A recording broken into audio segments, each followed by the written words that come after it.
My younger sister completely disrespected my girlfriend's wigs, and I don't know if I'm wrong for demanding that she pay for them. I 26M have been with my girlfriend Maddie 26F for almost 5 years now.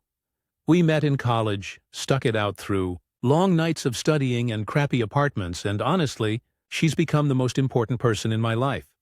She's smart, funny, and has this quiet strength that I admire every single day. For context, I also have a younger sister, Helena, 16F. She's still in high school. I love her to pieces. We have a pretty big age gap, so growing up, I was basically her second parent at times. Maybe because of that, I spoiled her more than I should have.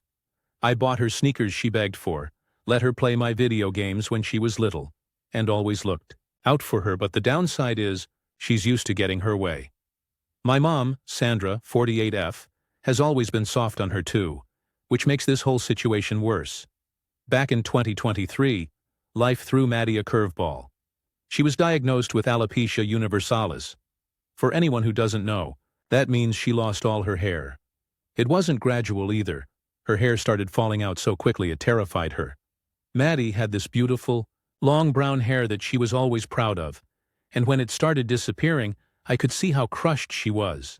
She tried to act like it didn't bother her, but I knew it did. She wouldn't admit it, but she stopped going out for a while, started avoiding mirrors. It broke my heart. I knew I couldn't take her pain away, but I could show her she wasn't alone. So one night I grabbed the clippers, sat her down, and shaved my head too. We cried a little, laughed a little, and promised we'd face it together. That moment kind of defined our relationship. We don't run when things get tough. Maddie eventually started exploring wigs, and not the cheap costume ones. These are high quality, real hair wigs that cost hundreds, sometimes thousands of dollars. She experimented with styles, a sleek blonde bob, a wavy brunette, even a fiery red. It gave her confidence back. She'd put one on, do her makeup, and suddenly she was glowing. Again, I didn't care how much they cost. Seeing her smile like that was worth every penny. Here's where my sister comes in. Helena had met Maddie plenty of times. She knew about the alopecia, and at first she seemed curious in a normal way. But then it turned into something else. She'd constantly ask Maddie to take her wig off in front of her. Once, she even reached out and tugged on it, like she wanted to see if it was real. Maddie laughed it off. She's got more patience than anyone I know. But I was furious. I told Helena to knock it off, that it wasn't a joke. She just rolled her eyes like I was overreacting. Fast forward to earlier this summer. Maddie and I saved up for a trip to Greece. It was supposed to be this relaxing getaway. Just us, sun, beaches, and good food. Since I trust Helena and wanted to give her some extra cash, I asked if she wanted to house sit while we were gone. She was thrilled, probably because it meant she had the place to herself. Halfway through the trip, I'm scrolling through TikTok, and suddenly I see a video that makes my stomach drop. It's Helena and her friends. In our bedroom, they're wearing Maddie's wigs, lip-syncing to some song from Dance Moms, laughing, tossing the wigs around like toys. At first I thought maybe it was harmless until I noticed something. One of the wigs had been cut. The blonde one, Maddie's favorite, the one that cost over $1,000, Helena had chopped it into this choppy, uneven pixie cut. My blood boiled. I showed Maddie, expecting her to be devastated. She just went quiet for a second, then shrugged and said, "It's fine, I'll get more." But I could see it in her eyes. It wasn't fine. She just didn't want to ruin the trip. I texted Helena immediately, telling her to stop, that those wigs weren't toys, and if she touched them again, she'd have to pay for them. She sent back this half-hearted apology, saying she and her friends were just having fun and didn't mean any harm. I wanted to believe it was over. But when we got home, it was so much worse. We walked into the bedroom, and Maddie's wig collection looked like a war zone. They were shoved haphazardly into the closet. Some had been hacked with scissors. One, the brunette one, had been bleached so badly it was basically straw, and then dyed this horrible neon pink. Another had chunks missing, like someone tried to layer it with kitchen scissors. Maddie stood there staring at them, and I swear, my heart shattered. I lost it. I called Helena right away. She didn't answer. So I called Mom. I was shaking, yelling, telling her exactly what Helena had done. I said it wasn't just about wigs. It was about respect. Maddie's condition isn't a joke. Those wigs were her way of feeling normal again, and Helena destroyed them. Mom gasped when she realized how expensive they were, but then she said, "She's just a kid. She doesn't understand I'll pay for them." That wasn't good enough for me. I told Mom that Helena needed to take responsibility, that she should pay Maddie back with her own money, even if it took years, babysitting, part-time job, whatever. Mom said I was being dramatic, that I needed to calm down, that Helena wasn't malicious, just careless. Meanwhile, Maddie, God, she's too forgiving. She hugged me and said, "It's just material stuff. Don't worry about it. Your sister didn't mean to hurt me." She's an angel, honestly. But I can't shake the thought that Helena knew exactly what she was doing. She's not dumb. She's a smart kid. And this felt intentional. Maybe jealousy, maybe immaturity, I don't know. But it wasn't an accident. Now here I am, caught in this storm. Maddie wants to let it go. Mom wants me to let it go. And Helena is acting like it was no big deal. But every time I look at Maddie's empty wig stand, I feel this pit in my stomach. Those wigs weren't just accessories. They were her armor, and my sister tore it apart for fun. So now I'm wondering, am I wrong for demanding that Helena pay for every single wig she ruined? Or am I just the overprotective brother who can't let things slide? Update. So I didn't expect my original post to blow up like it did. I read through a lot of the comments, and honestly they gave me the push I needed to stop sweeping things under the rug. A lot of people pointed out that my mom has been enabling Helena's behavior for years, and yeah, you're right, I guess I didn't want to admit it because it's easier to tell myself she's just a kid than to accept she's turning into someone entitled. The day after I posted, I sat Helena down. No yelling, no name-calling, just calm. I told her point blank that what she did wasn't just about wigs, it was about Maddie's dignity. I explained how serious alopecia is, how much those wigs meant, and how she violated not only Maddie's trust but mine too. At first, she laughed it off like she always does. But when I told her the total cost of the damage, nearly $6,000, her face went pale. I said she would be paying it back, period, whether through a part-time job, babysitting, tutoring, or whatever she could manage. She stormed off crying, calling me the meanest brother ever. Later my mom called, furious with me for crushing Helena's spirit. She said I was acting like a drill sergeant. I stood my ground for once. I told her this wasn't negotiable, and that shielding Helena from consequences is exactly why she acts like this. Mom hung up on me. But then something surprising happened. A few days later, Helena came to me quietly. She admitted she'd been jealous of Maddie, jealous of the attention, jealous of the way I always defended her, jealous that Maddie got these cool wigs, while she felt stuck being the little sister. She even admitted she thought it would be funny to mess with them because she knew it would get a reaction. That floored me. At least she finally told the truth. I told her jealousy doesn't excuse cruelty. She cried, apologized again this time. It actually sounded real, and agreed to start looking for a part-time job. I also made her write a letter of apology to Maddie, which Maddie appreciated. She even hugged Helena when she gave it to her, because that's just who Maddie is. Too forgiving. As for Mom, she's still mad at me, but honestly, I don't care anymore. I love my sister, but she's not going to grow into a decent adult if we all keep letting her off the hook. And if Mom doesn't see that, then fine. I'll be the bad guy. If I have to. Right now, Helena has an interview at a local ice cream shop. It's a start. Maddie has already started replacing some of her wigs, and I've promised her this will never happen again. Our relationship feels stronger, actually, because she saw how fiercely I defended her. So yeah, that's where we're at. Helena's paying Maddie back, even if it takes her until she's in college. And I finally feel like I drew a line that needed to be drawn years ago. Final update 6 months later.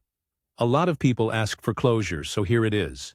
It's been 6 months since everything went down, and honestly, things are in a much better place. Helena ended up getting the job at the ice cream shop, and has been working steadily ever since. She hates it sometimes, but she's sticking with it because she knows she owes Maddie.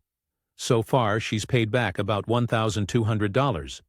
It's going to take years, But I can see she's actually trying. The biggest surprise? She and Maddie have slowly built a better relationship. Maddie invited her to a support group meeting for people with alopecia, and it opened Helena's eyes. She got to hear stories from people who've gone through the same struggles, and I think it finally clicked that this isn't just hair stuff. Afterward, Helena apologized again, this time in front of the group. That took guts. Maddie cried, hugged her, and told her she forgave her. Mom and I are still a little tense. She thinks I was too hard, but she has come around a bit after seeing Helena step up. She admitted the job was good for her and even said she was proud of her progress, I guess. As for me and Maddie, we're stronger than ever. Watching her handle this with so much grace reminded me why I love her. We've talked about getting engaged soon and, yeah, I'm starting to save for a ring, so while this whole ordeal was a nightmare, I think it forced all of us to grow. Helena is learning responsibility. Mom is slowly learning to let her. And I learned that standing my ground was the right call. Stories. Number 2, moved into new house. Previous owner, hid horrendous cat urine problem. My wife, newborn baby, and I just moved into a house that we closed on at the end of May in Portland, Oregon. As we were moving in, we noticed a cat urine smell that we hadn't noticed during our prior visits. After we got all the boxes in, I began crawling around and found 10 patches of carpet, literally soaked in urine. I rented a carpet shampooer and that didn't work. So I had a carpet cleaner come out, and he confirmed the carpet is a goner, and that some of the subfloor was rotting, molding. The main issue is the living room and hallway, about 410 square feet of flooring in total. I took tons of pictures. I immediately got a flooring guy out who ripped everything up, and we found that the 2 long patches of urine-soaked areas had recent patches to the subfloor. Previous owner is a contractor, so it's clear that he knew how bad the problem was and tried to rather poorly fix it or hide it while the house was for sale. Additionally, when we moved in, there were 3 air fresheners plugged in, all signs pointing to a problem that they knew about. It's going to be about $3.500 all in with carpet cleaner rental, pro carpet cleaner, repair work, and new flooring. There is a chance we will have to do a flood cut to some of the drywall where urine is on the walls. To me, this 100% qualifies as something that they should have declared as a material defect affecting the value of the property. Should I even bother talking to the previous owner, or should I go straight to small claims court? Issue is, he moved out of state and I don't have his new address, so I'm not sure how I can serve him. Can I sue for damages beyond the cost to repair in small claims court? This is a major inconvenience. I'm on my last few days of paternity leave and have spent most of it shampooing carpets, getting bids, etc., instead of actually moving into my house and enjoying time with my wife and new baby. Additionally, had we known about the issue, we would have adjusted or rescinded our offer. I'm not one looking for a handout, but we were duped here. Thanks for any insight you have. Top comment, Commenter 1. You were given a property disclosure statement as part of the voluminous paperwork when you purchased. From what you describe, the seller knew about the cat pee, the air fresheners, and attempt to remedy via apparent floor work. And besides, a reasonable person would say, hell yes, seller knew. But yet, he failed to list this issue on the disclosure form. You can bring suit for the failure, with damages equal to what's required to satisfactorily remedy. And done right. Doesn't matter that you got a home inspection. Doesn't get seller off the hook, or take away remedies available to you. Punitive damages can be obtained under some circumstances, intentional and/or major disclosure deficiencies. New carpet throughout, you want carpet to match, and damage probably widespread. New subflooring, maybe painting if walls have been sprayed. But before you jump into this, inspect every square inch of flooring, carpet, and walls, if you haven't already, with a UV flashlight, at night, with lights off, for best results. You may know, this is best way to spot dog-cat urine, even if old, even if no detectable odors. See discussion here. Read this Oregon-specific discussion about disclosure process in Oregon. Note that it even mentions in extreme situations, rescinding the transaction, unwinding everything. No idea how often that happens, or if this rises to that level. I suspect not. Unless there are allergy issues arising that can be proven to be related. Good luck. BTW, have to wonder if selling. Agent knew about this was the attempt at remedial work done after her first visit to home, before was put on market. If attempted fixes weren't yet done, assume the odor would have been really noticeable. Much as she would like to distance themselves from this, not so sure it's quite that easy. Experienced real estate attorney will know. The answer commenter 2. Have you discussed this with your realtor yet? Did you have a home inspection? Reply, we did an inspection, but the room was full of furniture conveniently blocking most of the problem areas. The inspector did note the air fresheners, but he thought there was moisture in the crawl space and assumed they were hiding a smell there. There was no moisture in the crawl, spoke to my realtor, and she spoke to the seller's agent. They basically said to sue to other guy cause the transaction is done. Seller's agent wanted nothing to do with it.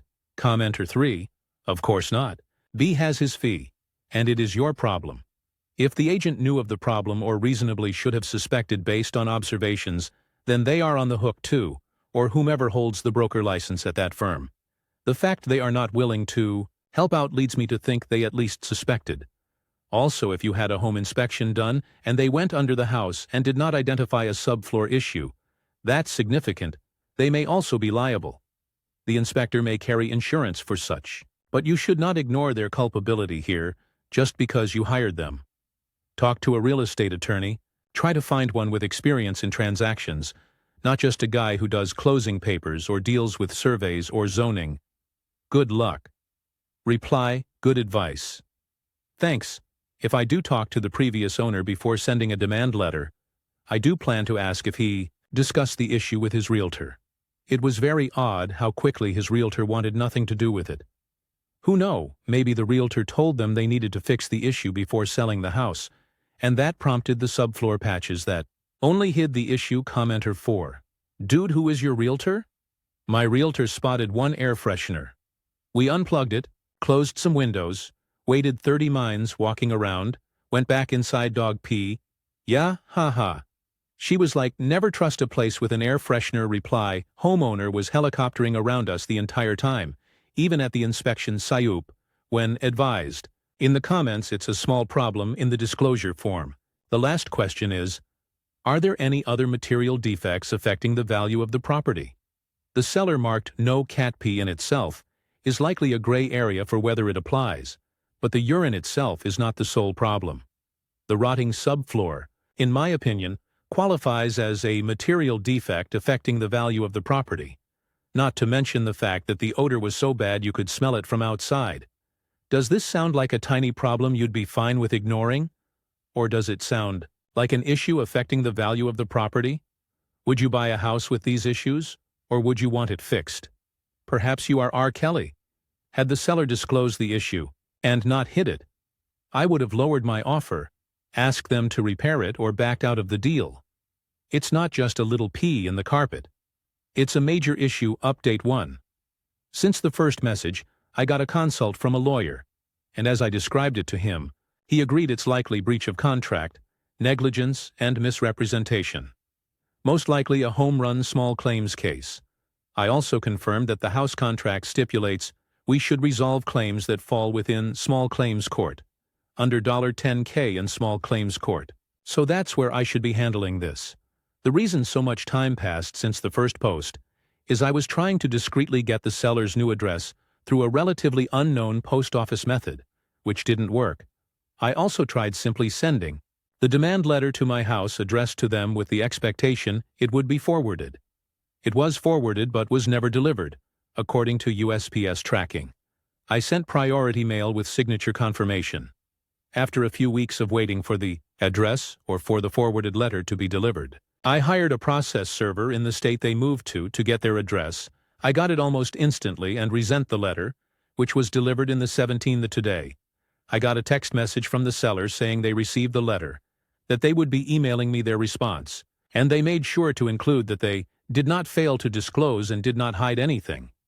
I debated not responding, but I responded saying that I am expecting a check for the full amount requested by the 22nd date I gave in the letter, or I'd be filing the small claims lawsuit the day after the due date. The seller was typing something as seen by the magic 3 dots on my iPhone, but after like 30 seconds they stopped. I'm currently awaiting the email they said they'd be sending me, simply out of curiosity, and have a draft completed at my county's website to submit the small claims lawsuit on the morning of the 23 ARD final. Update: moved into new house on July 1st. Immediately notice a funky smell while moving in, that I hadn't noticed before, crawl around on floor in large living room, and notice several large 8-10 long patches of horrendous cat urine odor, gently touching it with my hand transferred the smell to my hand. Previous owners also conveniently left 3 air fresheners plugged into outlets that room. They left none in any other room in the house. Rent Home Depot shampooer. Doesn't help at all. This was at 6 a.m. the day after we moved in. Because the smell was so bad, hire a pro. The next day, 2 days after move-in, he pulls up carpet to find black mold, and says based on his pro opinion, there is nothing he can do. Carpet and subfloor is total loss. I had him shampoo it anyway because he did say it'd mask the smell temporarily. Hire flooring guy to replace it all. After ripping up the carpet, we see large patches to the subfloor and carpet padding in the smelliest spots. Clearly they knew and tried to repair the problem at some point. I consulted a lawyer, and he agreed that it sounded bad enough that the previous owners should have declared it on the disclosures. They didn't. I send the previous owners a demand letter asking for full payment to cover cost of all the work. They respond by email and basically said, "We sold the house as is. The carpet was old. Our cat died years ago. We like air fresheners and weren't trying to hide anything, and that the previous patches to the subfloor were done about 7 years ago due to pet urine. I should add that the subfloor was damaged so badly by cat urine, they had to patch it. But they left the carpet that urine had to pass through to do that damage, so I sue them in small claims court with my initial post and a follow-up post which I think I deleted. I got a mixed bag of some support and some people pointing out that I should have noticed the issue, and if it were so bad, why didn't I smell it before, or why wasn't it discovered during the inspection that I had? Well, I have a pretty solid theory as to why we didn't notice it. Here's where my brain went, and it proves pretty solidly that the previous owners knew how bad the problem was and did their best to hide it from me while I was buying the house. My wife and I toured their house literally 2-3 hours after it was listed on a Thursday. We offered Friday morning and they accepted Monday. We had the inspection done literally the next day, so from the time they listed it to the time we had the inspection done, only 5 days passed, while I can't prove it. I have had carpets professionally shampooed many times in my life, and it gives the carpet a certain look. It was clear they had the carpets shampooed before they listed the house because the carpets had that look. This look is visible in the pictures.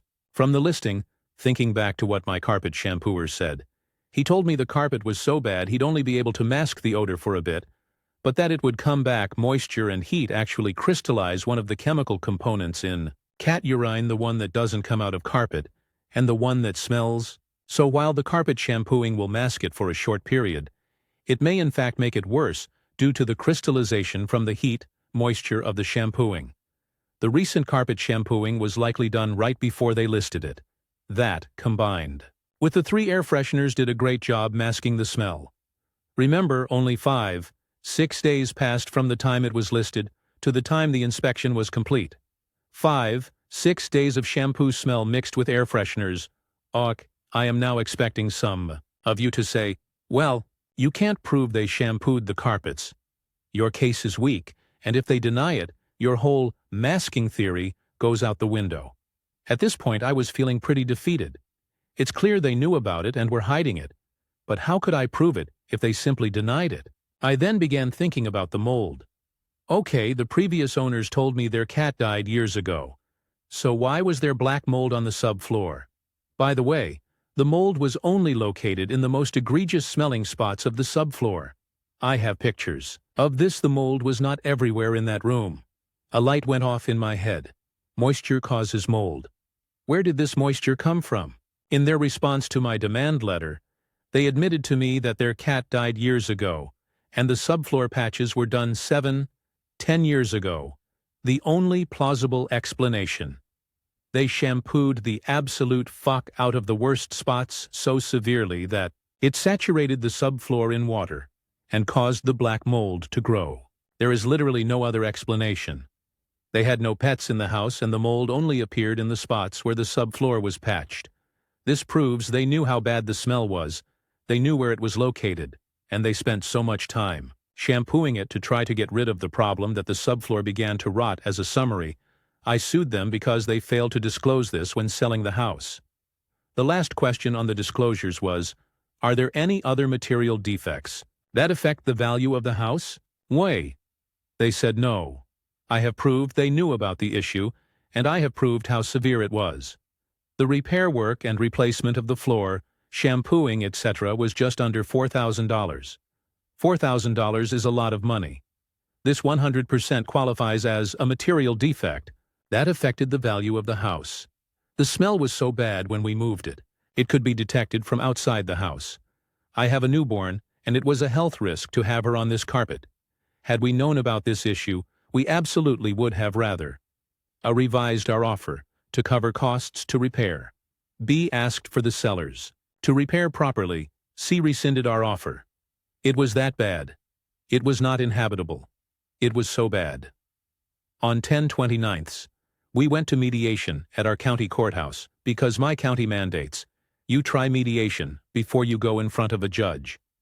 I came with about 30 pictures of the damage, receipts, a copy of their response to my demand letter, pics of the air fresheners only in the one room from the real estate listing, and a statement explaining the situation as I did here.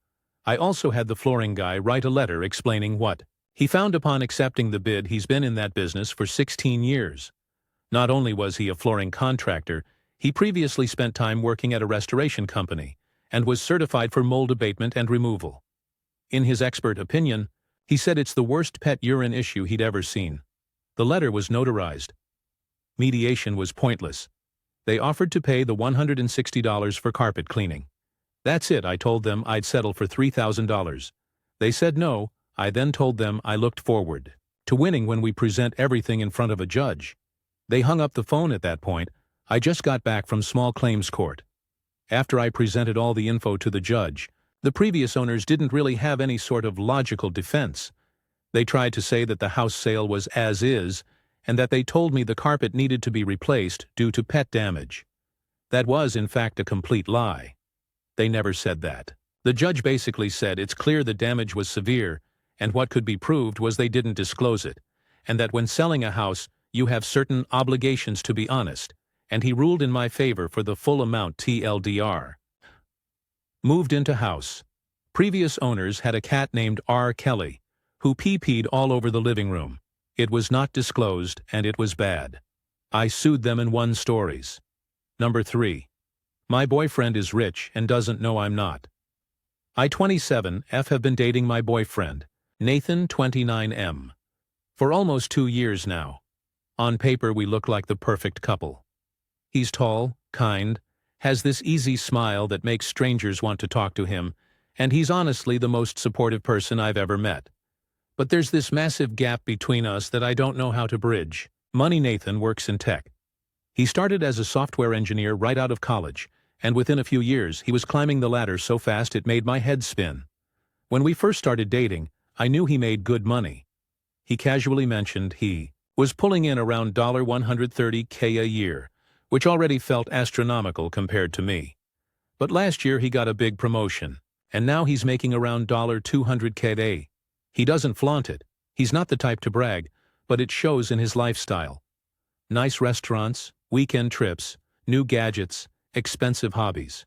Meanwhile, I work in customer service at a logistics company. My salary? $34K a year. I've always been pretty independent, paying my bills on time, managing my student loans, and saving a little here and there. But compared to him, I feel like I'm drowning. He'll text me on a random Wednesday saying, "Hey, want to try that new sushi place?" And I'll Google the menu only to realize one roll costs half my grocery budget. Or he'll suggest we go away for the weekend to Napa, where a single night in a bed and breakfast is more than my rent. He never says it in a mean way, but he'll hint that my clothes are outdated, or that I should try investing in hobbies the way he invests in photography or cycling. He has no idea that every time he suggests something, I panic inside. The other day, we had a fight. He accused me of never wanting to do anything fun, said I was becoming a homebody, and that it felt like I wasn't trying. I just froze. Because how do you admit, it's not that I don't want to, it's that I literally can't afford it. My pride gets in the way. He takes such good care of me already. He insists on paying for most dinners, and when we travel, he covers way more than half. But I feel guilty. I feel like a fraud.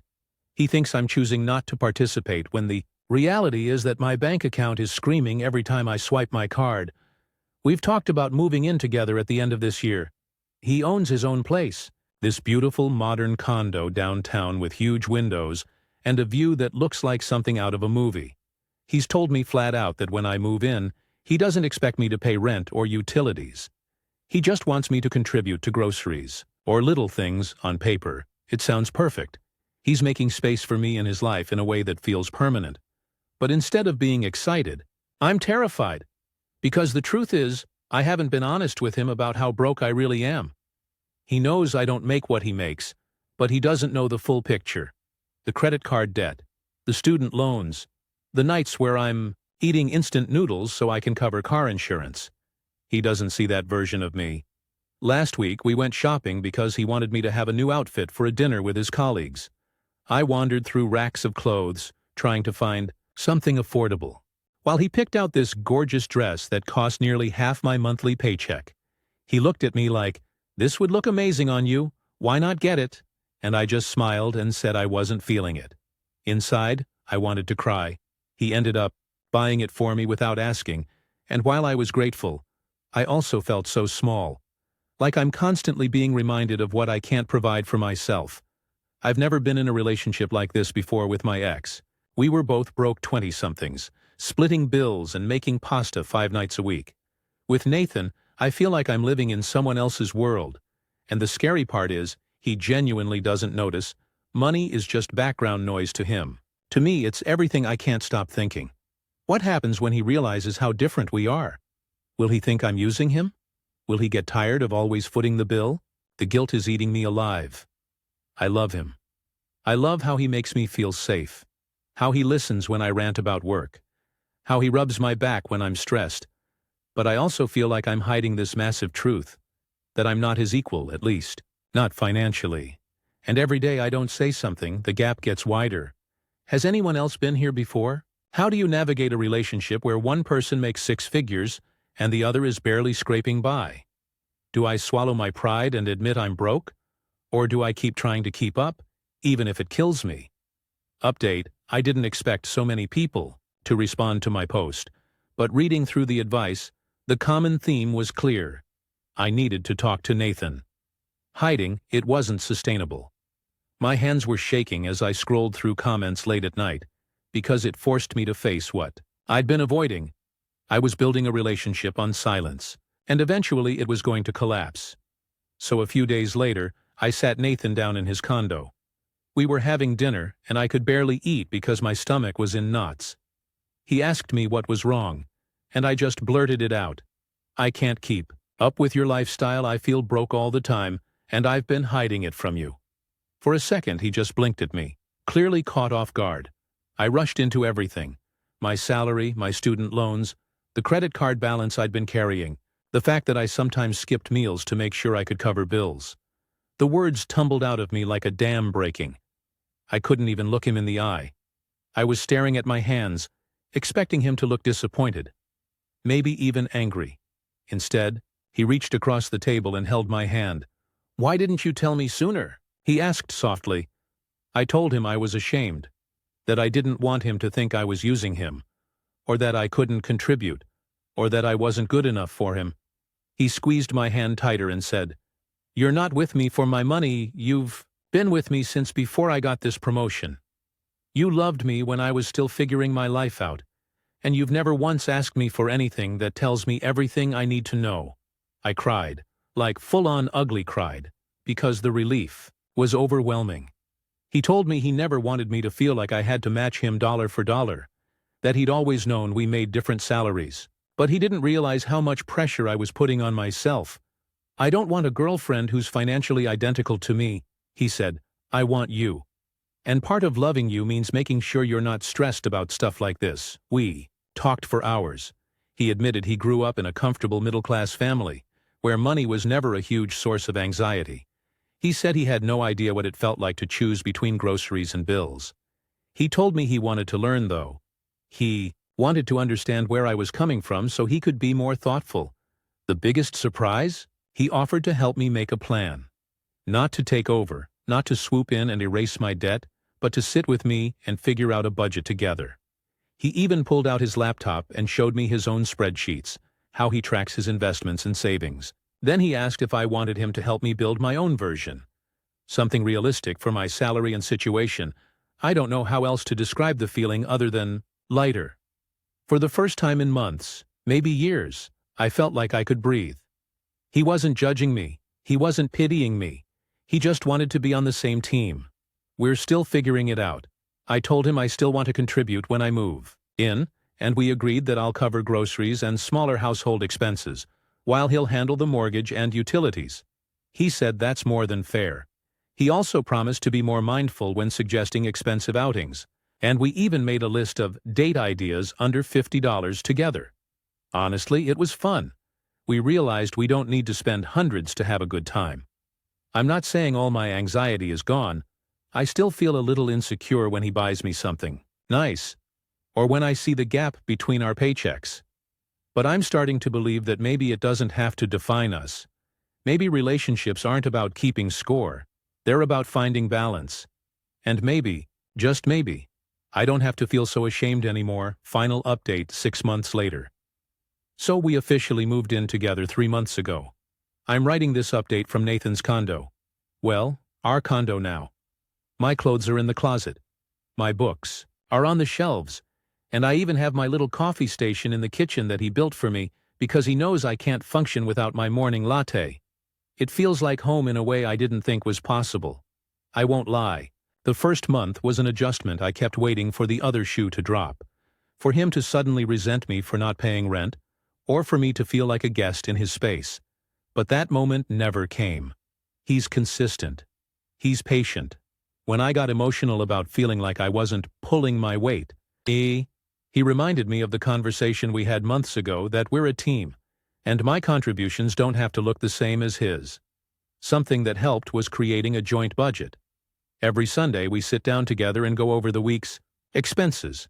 We each have our own accounts, but we also opened a small joint account for groceries and household items. We both put in what feels fair. He contributes more, but it doesn't feel like a scoreboard anymore. It feels like teamwork. Honestly, it's made me feel way more secure. Another big step. I started therapy. I realized a lot of my shame around money wasn't just about Nathan. It was about how I grew up. My parents lived paycheck to paycheck, and money was always this stressful. Taboo subject therapy has helped me unpack why I feel unworthy when someone spends money on me, or why I equate my value to my income.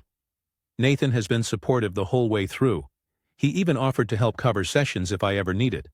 But thankfully my insurance helps. And here's the part I never thought I'd write. Last month, I paid off my credit card completely.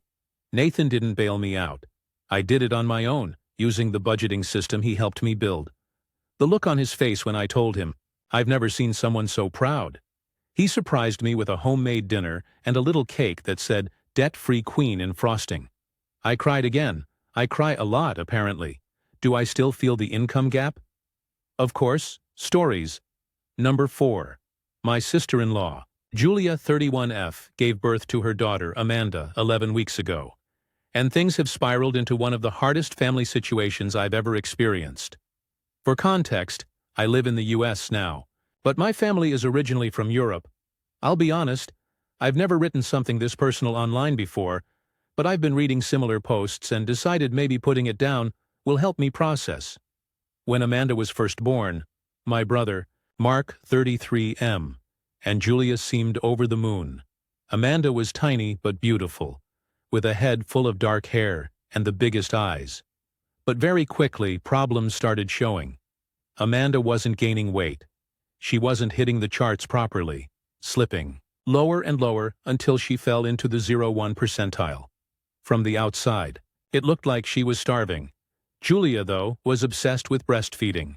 She read every book, joined every Facebook group, and surrounded herself with a small circle of equally intense moms who preached, "Breast is best, no matter what." She refused formula, even when doctors gently suggested it. She said giving Amanda a bottle would mean she was a failure as a mother. Mark tried to support her, but he works 14-hour shifts in construction to keep their bills paid, so most of the daily care fell on her. I tried to visit with my mom, Carol 56F, but Julia shut us out. She claimed that if we brought food into the house, we'd poison her by slipping her formula or influencing Mark against her. That hurt, because before Amanda was born, Julia and I were close. We'd do coffee dates, shop together, even talk about how excited we were to be auntie and mom at the same time. After Amanda's birth, she cut us off completely. Mark would send us photos and short videos of Amanda. Once, my mom noticed Amanda sucking her fists and crying relentlessly. In one clip, Carol said gently, "She looks hungry. Maybe she needs a bottle?" Julia overheard that through speakerphone and went ballistic. She accused my mom of undermining her, said we were trying to take her baby away, and after that, she blocked us. No visits, no updates. Beyond what Mark quietly sent by week 8, Amanda still wasn't gaining weight. Julia kept claiming everything was fine. She bragged that Amanda was just petite like her. But every photo, Amanda looked thinner, her cheeks hollowing out. My stomach turned every time I saw them. Things came too ahead. Last week, Julia and Mark had their usual pediatric checkup. Normally, Julia insists on going alone, but Mark happened to have the morning off and went with her. Julia had asked him to grab her a coffee while she changed Amanda's diaper in the clinic's nursing room. A nurse went in to ask her some paperwork questions, and what she found nearly blew everything apart. Julia was feeding Amanda from a large bottle, half full already. The nurse immediately flagged it, because babies are supposed to be weighed before feeding at these appointments. When Mark came in, he was confused because Julia had been refusing bottles at home. Then, Amanda vomited all over him. The nurse noticed the vomit was unusually thick. She grabbed the bottle and realized Julia had mixed baby formula with rice cereal. At 11 weeks old, the doctor was called in. He was horrified. He explained that Amanda's stomach wasn't ready for cereal, that it could cause serious damage, and that stuffing her right before weigh-ins explained why Amanda had seemed to gain just enough weight. Each visit, Julia broke down, screaming that it was her baby and nobody had the right to tell her how to feed her. She started throwing things around the room. The hospital staff had no choice but to admit Amanda immediately for emergency tests. When we rushed to the hospital, Mark was pale and shaking. Amanda had blood work done, and the results were devastating. Deficiencies in iron and vitamins, stress on her kidneys and liver, clear signs she had been underfed for weeks. The doctors used the term failure to thrive. Hearing that broke my heart. All I could think was, this is my little niece. She deserved so much better. Julia was confronted by the doctors and immediately tried to claim postpartum depression. They sent her for a psych evaluation. But here's the worst part. She admitted she was faking. She said a friend had told her if she claimed PPD, people would stop interfering and she'd have peace to continue breastfeeding. She thought lying would give her control. When the doctors explained Amanda's life was in danger and she needed formula full-time, Julia lost it again. She screamed that she would either breastfeed or not feed Amanda at all. They warned her that if she didn't cooperate, the police would be called. She agreed to stay for psychiatric observation for a week. Mark is devastated. He called me crying, saying he feels like a failure for not seeing the truth. He admitted he trusted Julia blindly because he was working non-stop and he thought she knew best. Now he's talking about divorce. He even said he wants full custody, though he's terrified. The court won't side with him. The doctors told him they were angry too. Angry he hadn't noticed his own baby was starving. He's broken, caught between guilt and rage. When I saw Julia before she was taken to the psych ward, I couldn't hold my tongue. I told her she made monsters out of people who just cared, that this whole nightmare wasn't about Amanda's health. It was about Julia's obsession with her journey. She spat venom back at me. She called me a B**tech and sneered that I should have died as a child, because nobody can love an autistic person like you. That cut me deeply. I've always been open about being autistic, and she weaponized it in the cruelest way. Now I don't know what's next. Amanda is in the hospital. Slowly stabilizing. Julia is under psychiatric watch. Mark is trying to figure out if he can build a case for custody. And I'm sitting here, wondering how the hell it all came to this update. It's been a week since I wrote my first post, and I can't even begin to explain how much has happened. If the first part of this story was chaos, this last week has been a storm that hasn't let up. I've been at the hospital nearly every day, and the emotions are so raw I feel like I'm living in a nightmare. I can't wake up from first. The good news, Amanda is improving. Slowly, but noticeably, the doctors started her on carefully measured formula feedings, monitoring her vitals around the clock. At first, her tiny body struggled to adjust. She vomited, she cried, her stomach rejected almost everything. But over the last several days, she started to stabilize. She's actually keeping food down. Her color looks better. Her cheeks are starting to fill out just a little. And for the first time since she was born, I saw her smile. It was faint, but it was real. And it gave me so much hope. The doctors say her labs are still concerning, but they're trending upward. Her iron levels are improving. Her kidneys are functioning better now that she's hydrated and nourished. They warned us there may be developmental delays because of the malnutrition, but with the right care, she has a fighting chance. I can't even describe the relief of hearing that. After weeks of fear, it feels like we're finally moving forward. Now, the complicated part. Julia. She's still under psychiatric evaluation. The doctors told us she exhibits extreme anxiety and control issues, but they don't believe she has severe postpartum depression the way she tried to claim. Instead, they suspect it's more about her personality, obsession, insecurity, maybe even narcissism. I'm not a doctor, so I can't say for sure, but everything they've described matches what we've lived with. Julia still insists she did nothing wrong. When the doctors explained Amanda's failure to thrive diagnosis, Julia accused them of making it up to push formula companies. She's clinging to conspiracy theories she picked up from online groups. It's heartbreaking and terrifying. Mark is falling apart. He's angry at Julia, angry at himself, angry at the world. He told me he feels like he abandoned Amanda by working so much, even though he was doing it to provide. He breaks down at the hospital, apologizing to Amanda, while holding her tiny hand. He started meeting with a lawyer. They told him it's possible to seek emergency custody because Amanda's health was endangered. But it's not guaranteed. Courts usually favor mothers unless there's overwhelming evidence. The hospital staff said they'll provide testimony if it comes to that. Our mom, Carol, has been a rock. She's been cooking meals, bringing them to the hospital, sitting with Amanda so Mark can rest. But I can see the pain in her eyes. She keeps repeating, "I should have pushed harder. I should have done more." I try to remind her that Julia cut us off, that we were lied to, manipulated, and threatened. But guilt is heavy, and my mom carries it with every breath. As for me, I'm exhausted. Being autistic, I don't always know how to handle these overwhelming social situations.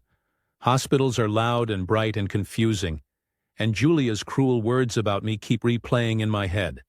But every time I see Amanda, I push it aside. She needs me. She needs all of us, and I'll endure anything for her.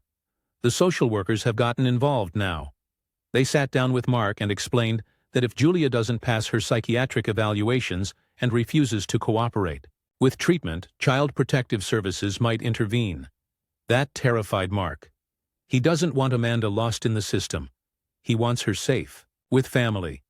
The lawyer is pushing for guardianship as a backup, in case custody gets messy.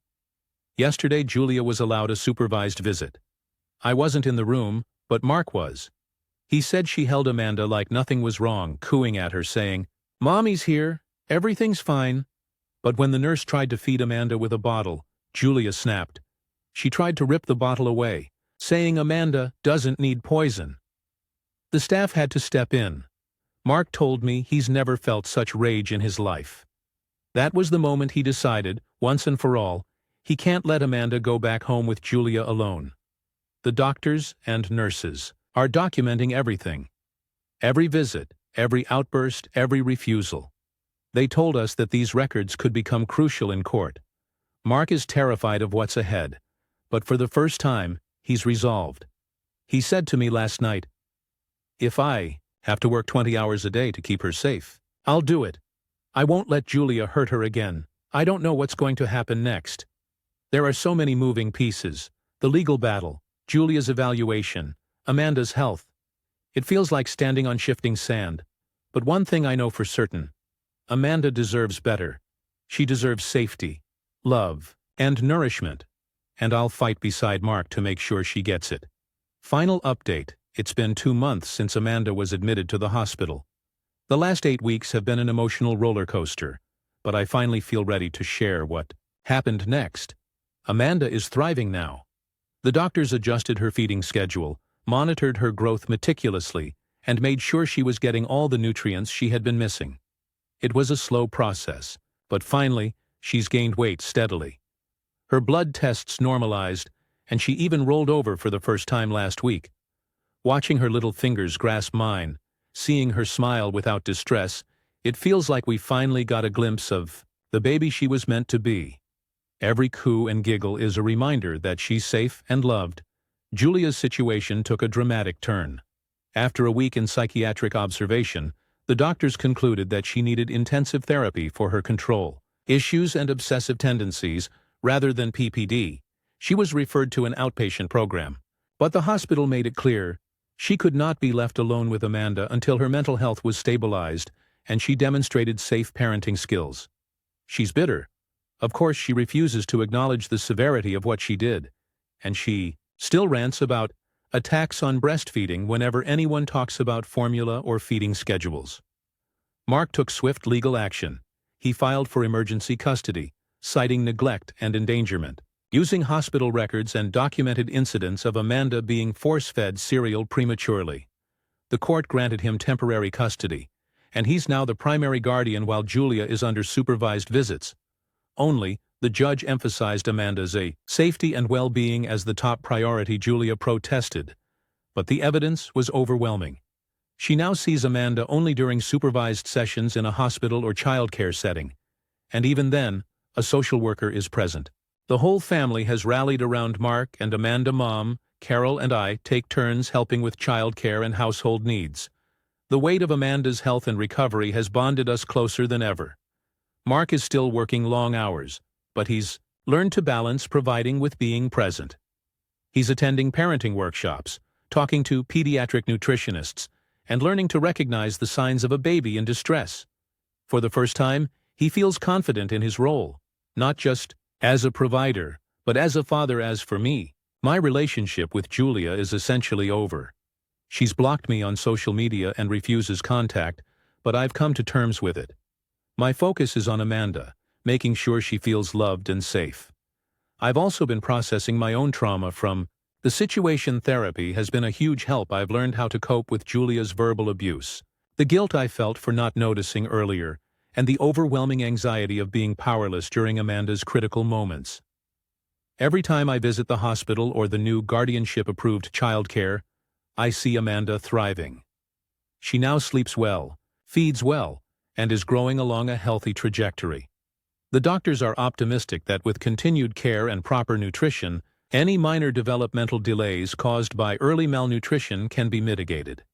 It's a relief. I can't even describe Mark, and I have had many conversations about what kind of father he wants to be and how to rebuild the family environment Amanda deserves. We're cautious about Julia's attempts to manipulate the situation, but we've learned that with proper documentation, medical advice, and legal oversight, we can protect Amanda from harm. He has become more assertive and confident, which has been inspiring to watch. This experience has been harrowing, but it has also reinforced the importance of vigilance, advocacy, and family support. Amanda's life was at serious risk, but we managed to intervene in time. Moving forward, we're focusing on her health, emotional development, and ensuring she feels secure in a world that almost failed her. While Julia's road to recovery and her relationship with Amanda is uncertain, Amanda now has a strong foundation built on love, safety, and the dedicated attention of those who truly care. And that, more than anything, matters. TLDR. My sister-in-law Julia starved her baby, Amanda, to manipulate breastfeeding outcomes, faked postpartum depression, and refused formula. Amanda ended up in the hospital with malnutrition and organ strain. Julia underwent psychiatric evaluation, while my brother Mark gained emergency custody. Amanda is now healthy, thriving, and under safe supervision, while Julia has supervised visits only and must complete therapy before regaining any parenting privileges. Stories. Number 5. ATA for housing. Only one nephew. For college, IF39 am very much not a kid person. I can tolerate them in small doses, but I also find them uninteresting, annoying, and don't want any of my own.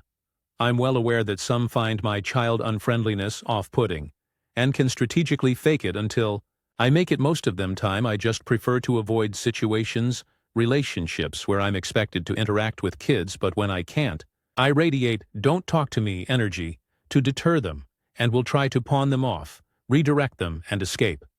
I had the good fortune to be the baby of the family during my generation, but as my siblings and cousins started having kids, they resented me for being a deadbeat aunt, as one cousin put it. They kept pushing me to be involved with their kids, and I eventually snapped and told them how I felt about kids in general afterwards. I was slowly iced out socially. I stopped trying when I was hospitalized, and only one person even bothered to visit, or even call. The one exception was my brother Michael M. 43. He never questioned or undermined my decision. He was that one sole visitor when I was hospitalized. He never tried to force his son Adam M. 18 upon me, nor did he resent that I didn't take a serious interest in Adam until he was 14. Even when he was in the trenches in regard to parenting, he still made time to call or text. If sporadically, in the present, Adam is the only nephew that I care about. Yes, his cousins did not receive a fair opportunity to bond with me. Yes, I'm playing favorites. I've set up a 10K college fund. I take him out for experiences monthly, and I've given him some pricey gifts, while his cousins get zilch. Yes, this has caused friction in the past, but I've always been happy to be the bad guy. I try to be discreet. Adam has been instructed to attribute the gifts to his father and not me, and I did not tell him about the college fund until a month ago. My latest gift, however, has led to a major fallout. I live in a desirable location, in a major city, while Adam lives nearby. Adam was recently accepted to his dream school in said city, but it's out of his budget. I offered to let him live rent-free with me, which would allow him to commute. My house is much close to campus, and thus afford it. The issue is my other nephew Alex was also accepted into that school, and it's also his dream school. Alex comes from a disadvantaged background while Adam is middle class. Alex won a partial scholarship to said school, but it's still not enough. When he heard about my offer to Adam, he asked using Adam as an intermediary to be included. I refused. I've nothing against Alex, but I also haven't talked to him for 15 years. Not that we were ever close, and we simply don't have an emotional connection. It would also come at a massive opportunity cost. I rent out my spare bedrooms, and I'd lose $38K in rental income. Yes, this is well below market rate over 4 years. Most of my relatives are now in arms. They've given the ultimatum that either 1, I extend my offer to Alex as well. 2, I rescind my offer. 3, Adam rejects my offer. Or they will go NC with Adam and Michael. They're calling Adam the golden child. He's an only child. Say that Alex deserves my help far more, and are tired of my favoritism. They're not wrong about my favoritism, but honestly id gaff about my ex-family. Though I never blocked them or had a big fallout, we've been effectively NC. I value chosen family over people who happen to share my DNA, and we've both made choices that demoted them to the latter category. I'm also of the opinions that aunts and uncles are entitled to have preferences. Furthermore, I don't see what makes Alex more deserving. He certainly needs the help more, but that's not my tab to pay. Adam is in a more complicated situation. Michael is willing to support whatever Adam chooses and refuses to pressure him. Adam and Alex aren't close, but accepting my offer would mean giving up many other familial bonds. That Adam does value. Rejecting it means Adam giving up on his dream school. I do feel bad that my offer is forcing Adam to choose edit. I can't believe that I have to say this explicitly, but I don't hate kids. They're just not my cup of tea. You cannot like something and not want to throw it into a trash compactor. Relevant comments commenter.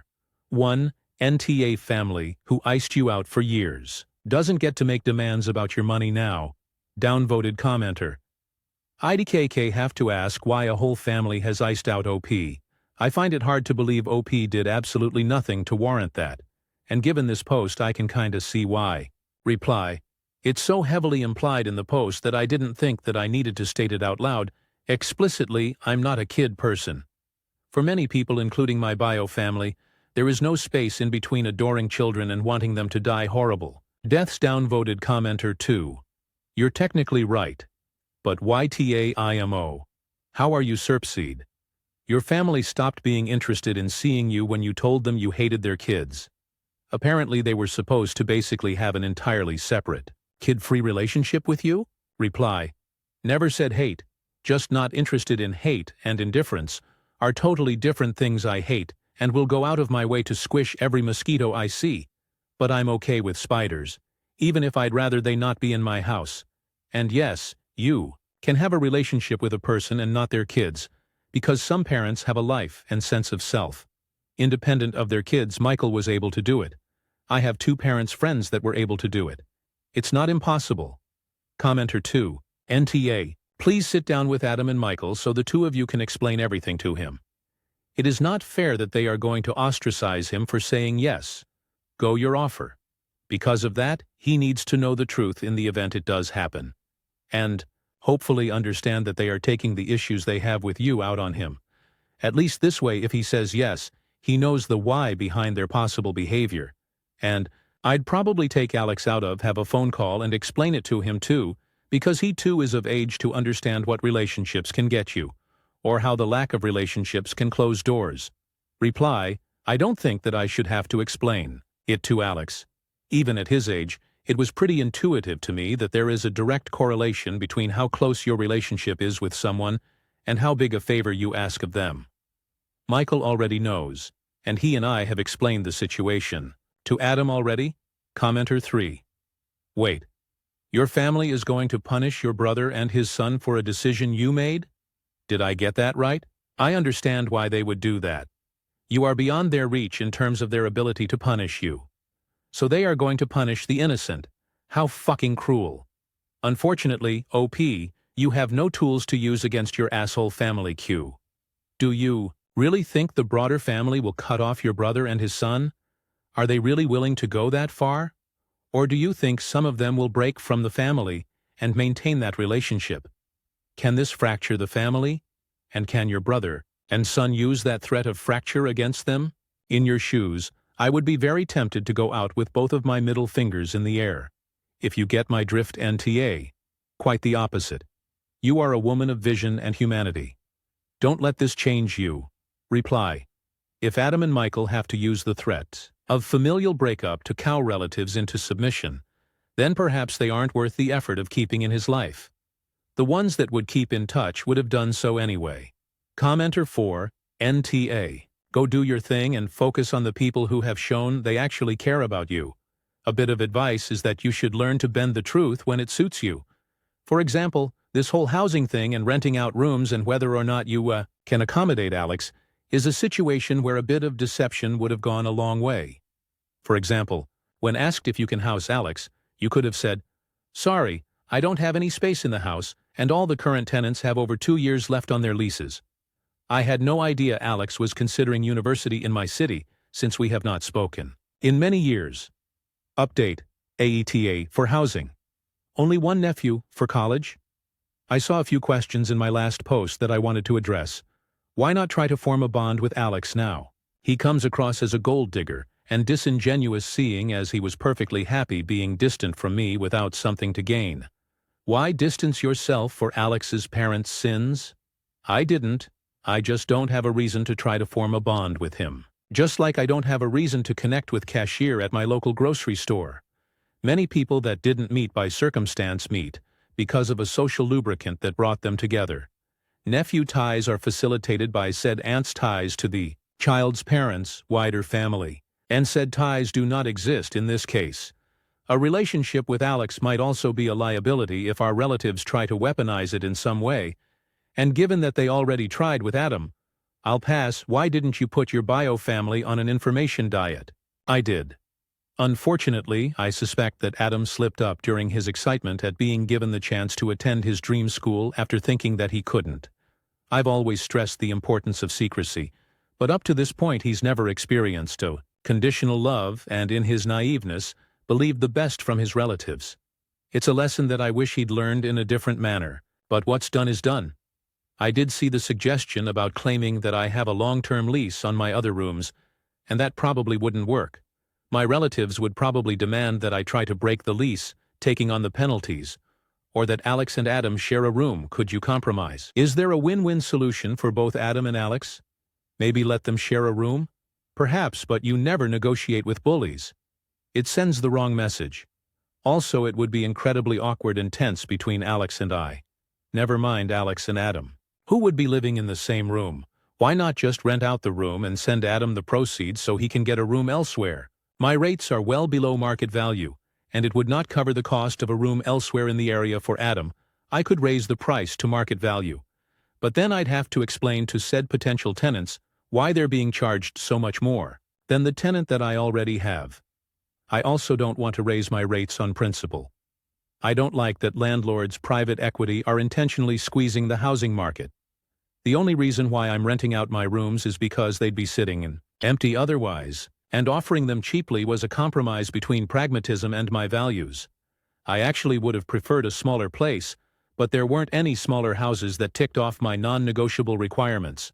You've no right to feel hurt over being abandoned in the hospital. You pushed them away. As acknowledged in my post, everyone made decisions that contributed to me going NC. I was disinterested in the center of their world, and they couldn't accept me as who I was. And while I certainly self-selected out of kid-centric events, I repeatedly tried to reach out to arrange kid-free hangouts. Heck, I would have been okay with occasional texts, phone calls.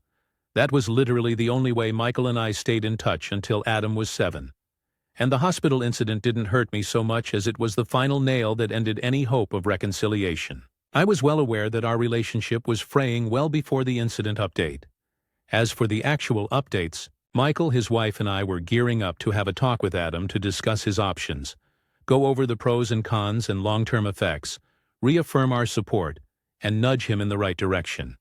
It turns out we didn't need to, though not for the reason that we'd like Adam call me yesterday, clearly upset apparently.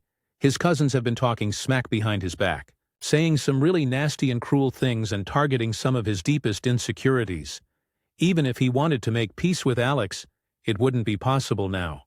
I still think that it would be beneficial to have the talk with him though, if only to help process his feelings. It isn't all doom and gloom, though a friend of a friend is apparently an interviewer for a job that one of the nasty cousins has applied for, and asked about a week ago if I knew them. We look similar and have an unusual family name and had any tea.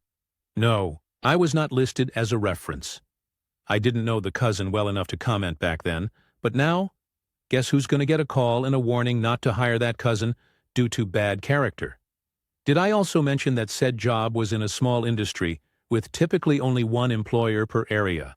Yes, I'm a petty queen, and I own it. Top comments. Commenter 1. So basically, the cousins are as bad as if not worse than their parents.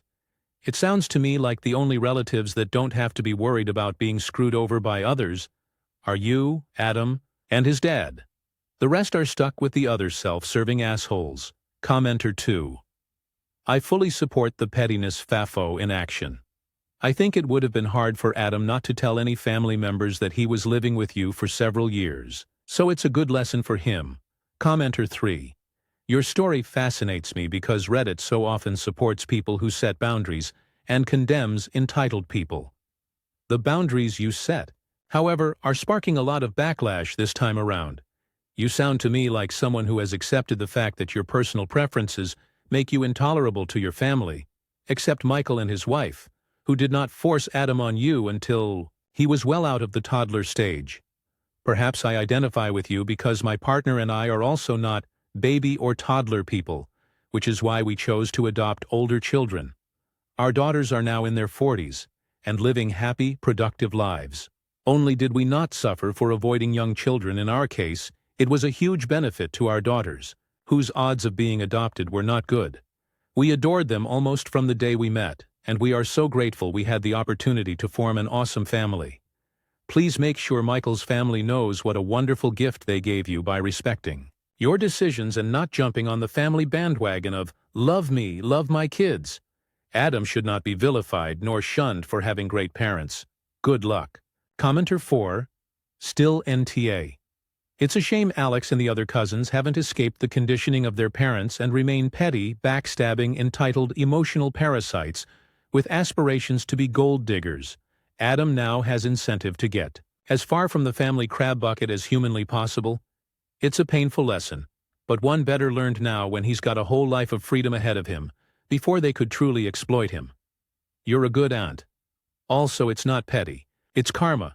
If the cousin will happily talk shit behind a loved one's back, they sure as hell won't hesitate to spread harmful rumors through the workplace, or resort to emotional blackmail to get what they want, given the morals of the relatives they're closest to. You're being a good Samaritan warning that interviewer against hiring someone far too immature for a grown-up workplace. Update 2. AITA for housing. Only one nephew. For college? I thought it was implied that Adam was accepting my offer and staying with me for college. But yes, he is. Michael, his wife, and I had the conversation with Adam to help him process what his cousins did. We assured him that nothing that happened was his fault. He's still sad, but seems to be doing better.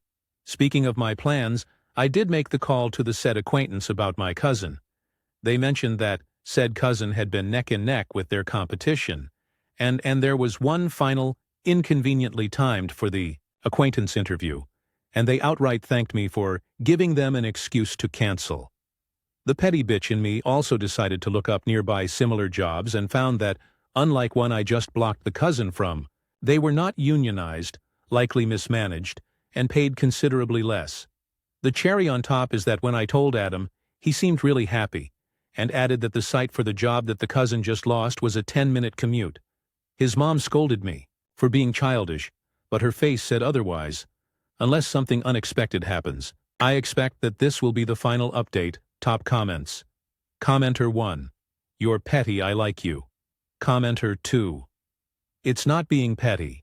It's enforcing your reputation as a reputable member of your industry, and as a reliable reference. It's a shame. Your cousin has displayed such unreliable and unprofessional habits, but very kind of you to forewarn someone who contacted you for a character reference.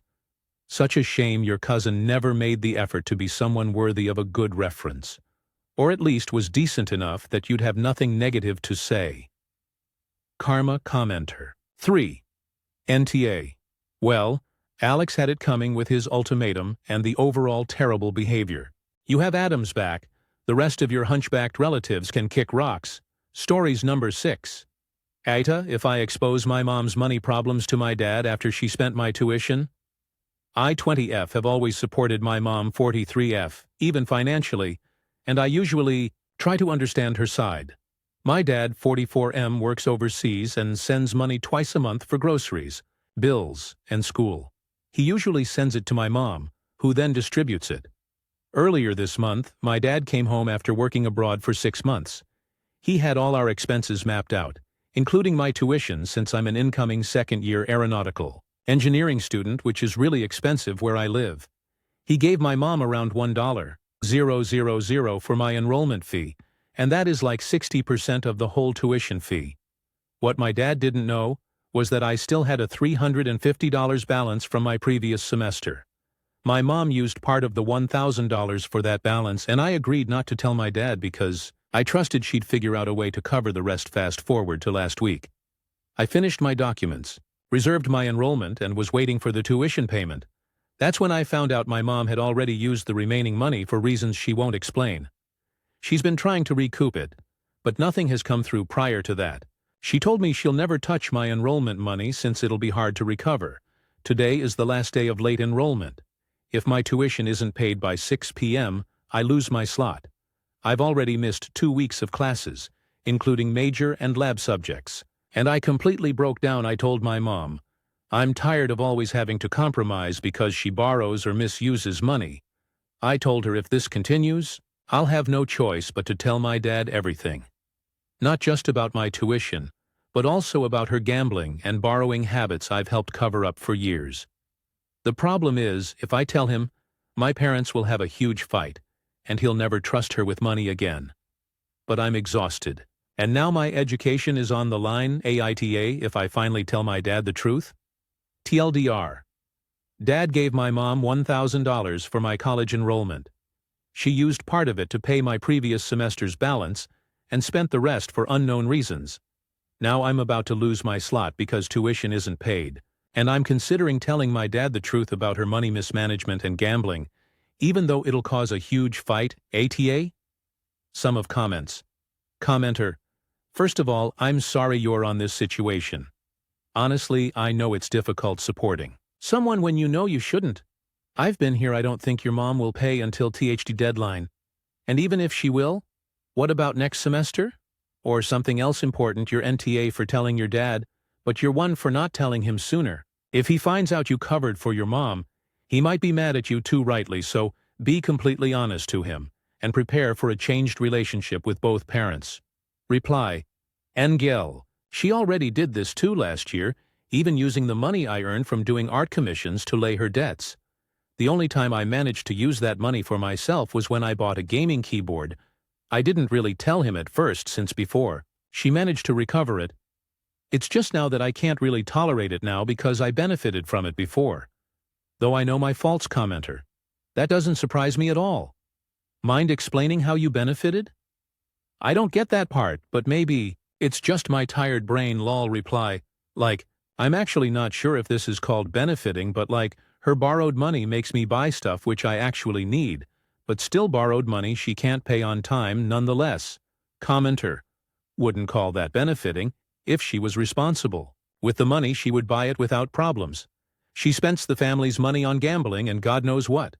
Reply. Before COVID, though, it wasn't like this. It was only after COVID that money problems started happening. She borrowed money from online lending apps who have a huge interest and harassment since she had COVID, and things went down from there. Commenter. Sorry that happened to her. I can only guess here, but maybe spending money is a coping mechanism after all the stress that happened, if your dad's income would be enough to support the family, of course. Reply. The income was more than what our family needed, with a few excess for personal spending or such. But the reason why it doesn't seem so enough is because she's been using our budgets to pay the money she borrowed, and hence why I'm having this problem now. Commenter. Tell your dad. It sounds like she may have a gambling addiction. Either way, it's financial abuse, MO. Your dad has a right to know what's happening with their money, and to not be lied to. Reply.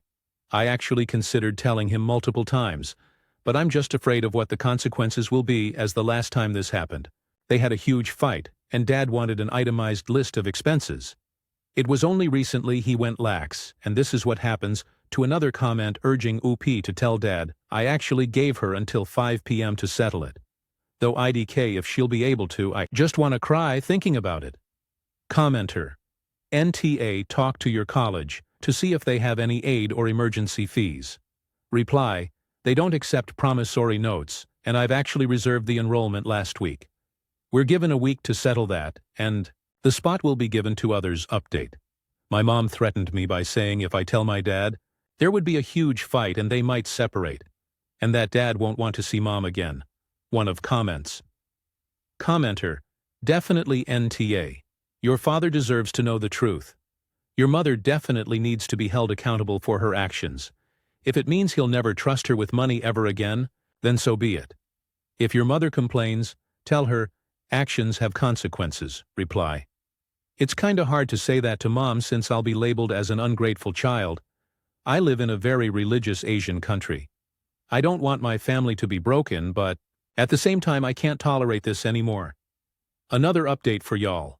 Dad was doing his medical earlier, and contract signing, hence why I wasn't able to tell him, didn't want to talk about it on the phone.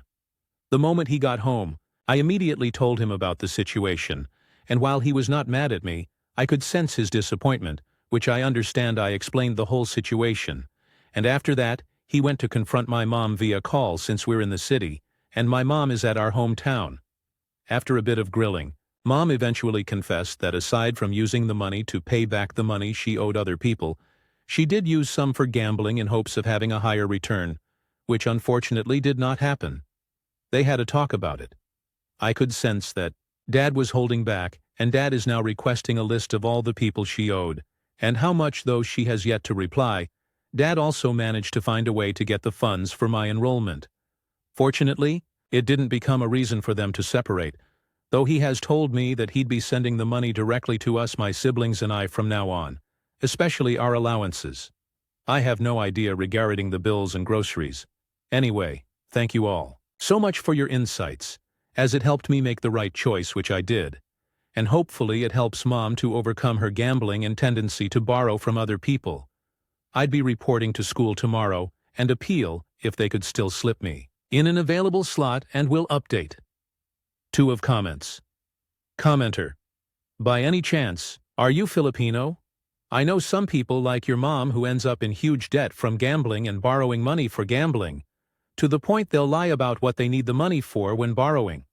They won't stop, they'll manipulate, and they won't care about the consequences, even if it affects their loved ones.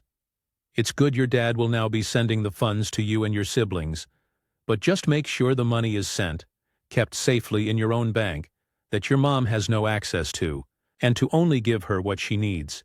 It sucks that the responsibility to pay bills, buy groceries, and everything else will now fall on you guys while juggling school, but I hope this will help keep your mom from borrowing. If she ever tries to again, learn to say no, and if possible, try to have her blacklisted from lending apps. Though I know this is difficult, she might end up making you or your siblings co-borrowers without knowing. Reply: actually, yeah, I am Filipino. Regarding the other responsibilities, I have no worries since I can handle it. I'm used to paying my own bills since I started earning from digital art. It's only recently that I can't since I have no commissions. Additionally, Dad told me to tell him if Mom ever asks for money, so he can monitor her. So, yeah, regarding the lending apps, kinda difficult since harassment and all, and they'll contact everyone in her contacts. I'm one of those, unfortunately. Commenter: how old are you, OP? It's not your responsibility to prevent fights between your parents. Your responsibility is to study, work hard, and make sure the money your dad is paying for your education is being maximized by you for that purpose. If they fight, it'll be because of your mom, not you. Reply: I'm 20 and the eldest of 3 siblings. My sister is in grade 9, and my younger brother is in elementary. Update post. First of all, I'd like to thank everyone for their responses, as it helped me see that my mom's behavior should have never been allowed to continue. I fully accept the criticisms about me, and I know my wrongdoings. Second, I told my dad about the situation, and while he was mad at first for me not telling him earlier, well, not the angry type but disappointed type, he managed to find a way to secure the funds for my tuition fee. I also managed to get enrolled just this Saturday, though I missed 2 weeks worth of lessons, as well as an assessment. I spent the following days sending emails to my professors so I could catch up. Dad had a bit of talk with Mom through a video call since Mom is currently in our hometown, while my dad and I are in the city. I study in the city while my dad was here for his documents and medical. He pressed on questioning her until it was revealed that she gambled the money in hopes of getting a high return to pay the money she owes to various people, as well as return the money that was supposed for my education. Now some of you might be wondering why my dad would finance my college. I am actually from the Philippines, so culture here is a bit different, as there would be parents who would work so they can send their kids to college, and my dad happens to be one of those. Anyway, I also told Dad about the money she owed to my friends as well, and he found himself questioning why Mom would borrow money when he would send most of his salary to us, which is admittedly more than enough if there had been no loans to pay since then. However, my younger sister told me that Mom seemed down, like she has no fight left in her and gave up completely. She was unusually quiet too. I have no idea what else is happening, since she hasn't talked to me or Dad ever since I did send a message to my mom explaining why I did what I did, and I do ask about her to my siblings since she had deactivated her account.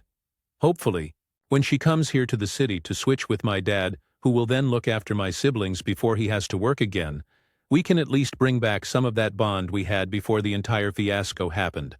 Once again, thank you all so much for the kind and warm reception toward my dilemma, and I hope that none of you will go through what I experienced. Commenter. You are definitely NTA. Your parents are though. He knew she had money issues and expected her to change without help. Really? Commenter 2. Did OP say the mom never had help? Mom is the only AH here based on the info we have. Reply. Dad actually has reminded Mom multiple times to stop gambling, as no one ever really wins. It was only really after the pandemic that she started gambling more and more. She didn't even gamble, except for when it's with my aunts, and that was in good fun and nothing serious. Commenter 3. She has a gambling addiction. It would take a lot more than a reminder. Stories number 7. My 38F. Husband, 52M, needs to choose. Either his parents move out, or I'm done. I've been married to my husband David for 20 years. We've built a good life together in Massachusetts, and we're raising our daughter Emily, who's 14 for most of our marriage. Things have been stable. Not perfect, of course, but solid. That changed 4 years ago when his parents, Richard 80M and Linda 78F, moved in with us. When the idea first came up, I was fine with it. They had sold their home about a decade ago, spent a lot of time traveling and going on cruises, and eventually ran out of money. They wanted to be close to their only grandchild, and honestly, I thought it could be nice for Emily to grow up with grandparents around. I was wrong. The constant criticism. The biggest problem is Linda. I don't know if it's just her personality, or if age has made her sharper-tongued, but she always has something to say about me. If I wear shorts in my own house, she'll mutter, "Well, I guess modesty went out the window in this generation." If I put on a swimsuit to get in our pool, she'll look me up and down, and then loudly ask, "Is that really appropriate with a teenage daughter in the house?" One time, she even asked why my name was on the house deed since David earns more. David overheard and shut that down, but the damage was done. It's like she thinks everything I own or do is up for her commentary. And when we replaced my beat-up old car with a Mercedes last year, she didn't congratulate us. She just frowned and said, "I guess some people don't believe in being humble." The final straw. Last week was the breaking point. I was getting ready for work when Linda asked, "Did you feed the dog and cat yet?" We have a very old cat, Whiskers 17, and a dog, Max 7. They're both on strict feeding schedules because of health issues. I said no, not yet, because it wasn't time. Instead of accepting that, Linda turned to Richard right in front of me and said, "See? I guess we're on animal duty now too, since some people can't manage basic responsibilities." That was it. I lost it. I told her, point blank, that if she kept twisting things and making me feel like a guest in my own home, I'd leave. The ultimatum when David came home that night. I told him his parents needed to move out. Not, maybe someday. Not, in a couple years. Now I said if they didn't, we would divorce and sell the house because I refused to live like this anymore. To my surprise, David didn't argue. He just looked tired. He said, "I know, they've crossed the line too many times. But here's the complication. Richard and Linda can't afford rent around here. The cheapest apartment is about $3,000 a month, and their retirement money is basically gone. If they move somewhere cheaper, they'll be over an hour away. With their vision and hearing issues, that's a hard drive, and it means they won't see Emily often. I feel guilty. I don't want to keep Emily from her grandparents, but I also can't keep sacrificing my sanity, just so Linda can remind me every day that in her eyes, I'll never be good enough for her son. The bigger picture. We've been married for 20 years. I love David, but love doesn't mean I have to accept living like this. I told him they have 6 months to find another arrangement. I told him as gently as I could. I love you, but a life where your parents live under our roof is a life without me. Emily overheard some of this, and later she said, "Mom, I don't like how Grandma talks to you either." That broke my heart, because I never wanted her to be caught in the middle of this mess. Why I feel conflicted. Here's the part where I wonder if I'm wrong. Richard and Linda are in their late 70s and early 80s. This isn't a temporary, tough time they'll bounce back from. They're at the end of their lives, and asking them to move is going to feel cruel. But for 4 years, I've been criticized in my own kitchen, questioned in my own pool, undermined in my own living room. I feel like an outsider in my house. And that's not sustainable. No matter how old they are, so am I wrong for drawing the line here? Or am I finally standing up for myself after 4 years of being treated like a guest in my own home? Update: 6 months or divorce. First off, thank you to everyone who commented on my original post. Reading through your perspectives helped me realize I wasn't losing my mind and that my feelings were valid. A lot of you said something along the lines of, "You've given up enough already. You don't owe them more of your peace of mind." That really stuck with me. It's been about a month since I gave David the ultimatum. Things escalated quickly. Immediate reaction. When David sat down with his parents to tell them they had 6 months to find another place, Linda acted like he had told her she was being sent to prison. She started crying, saying things like, "So you're just throwing us out to die in the streets?"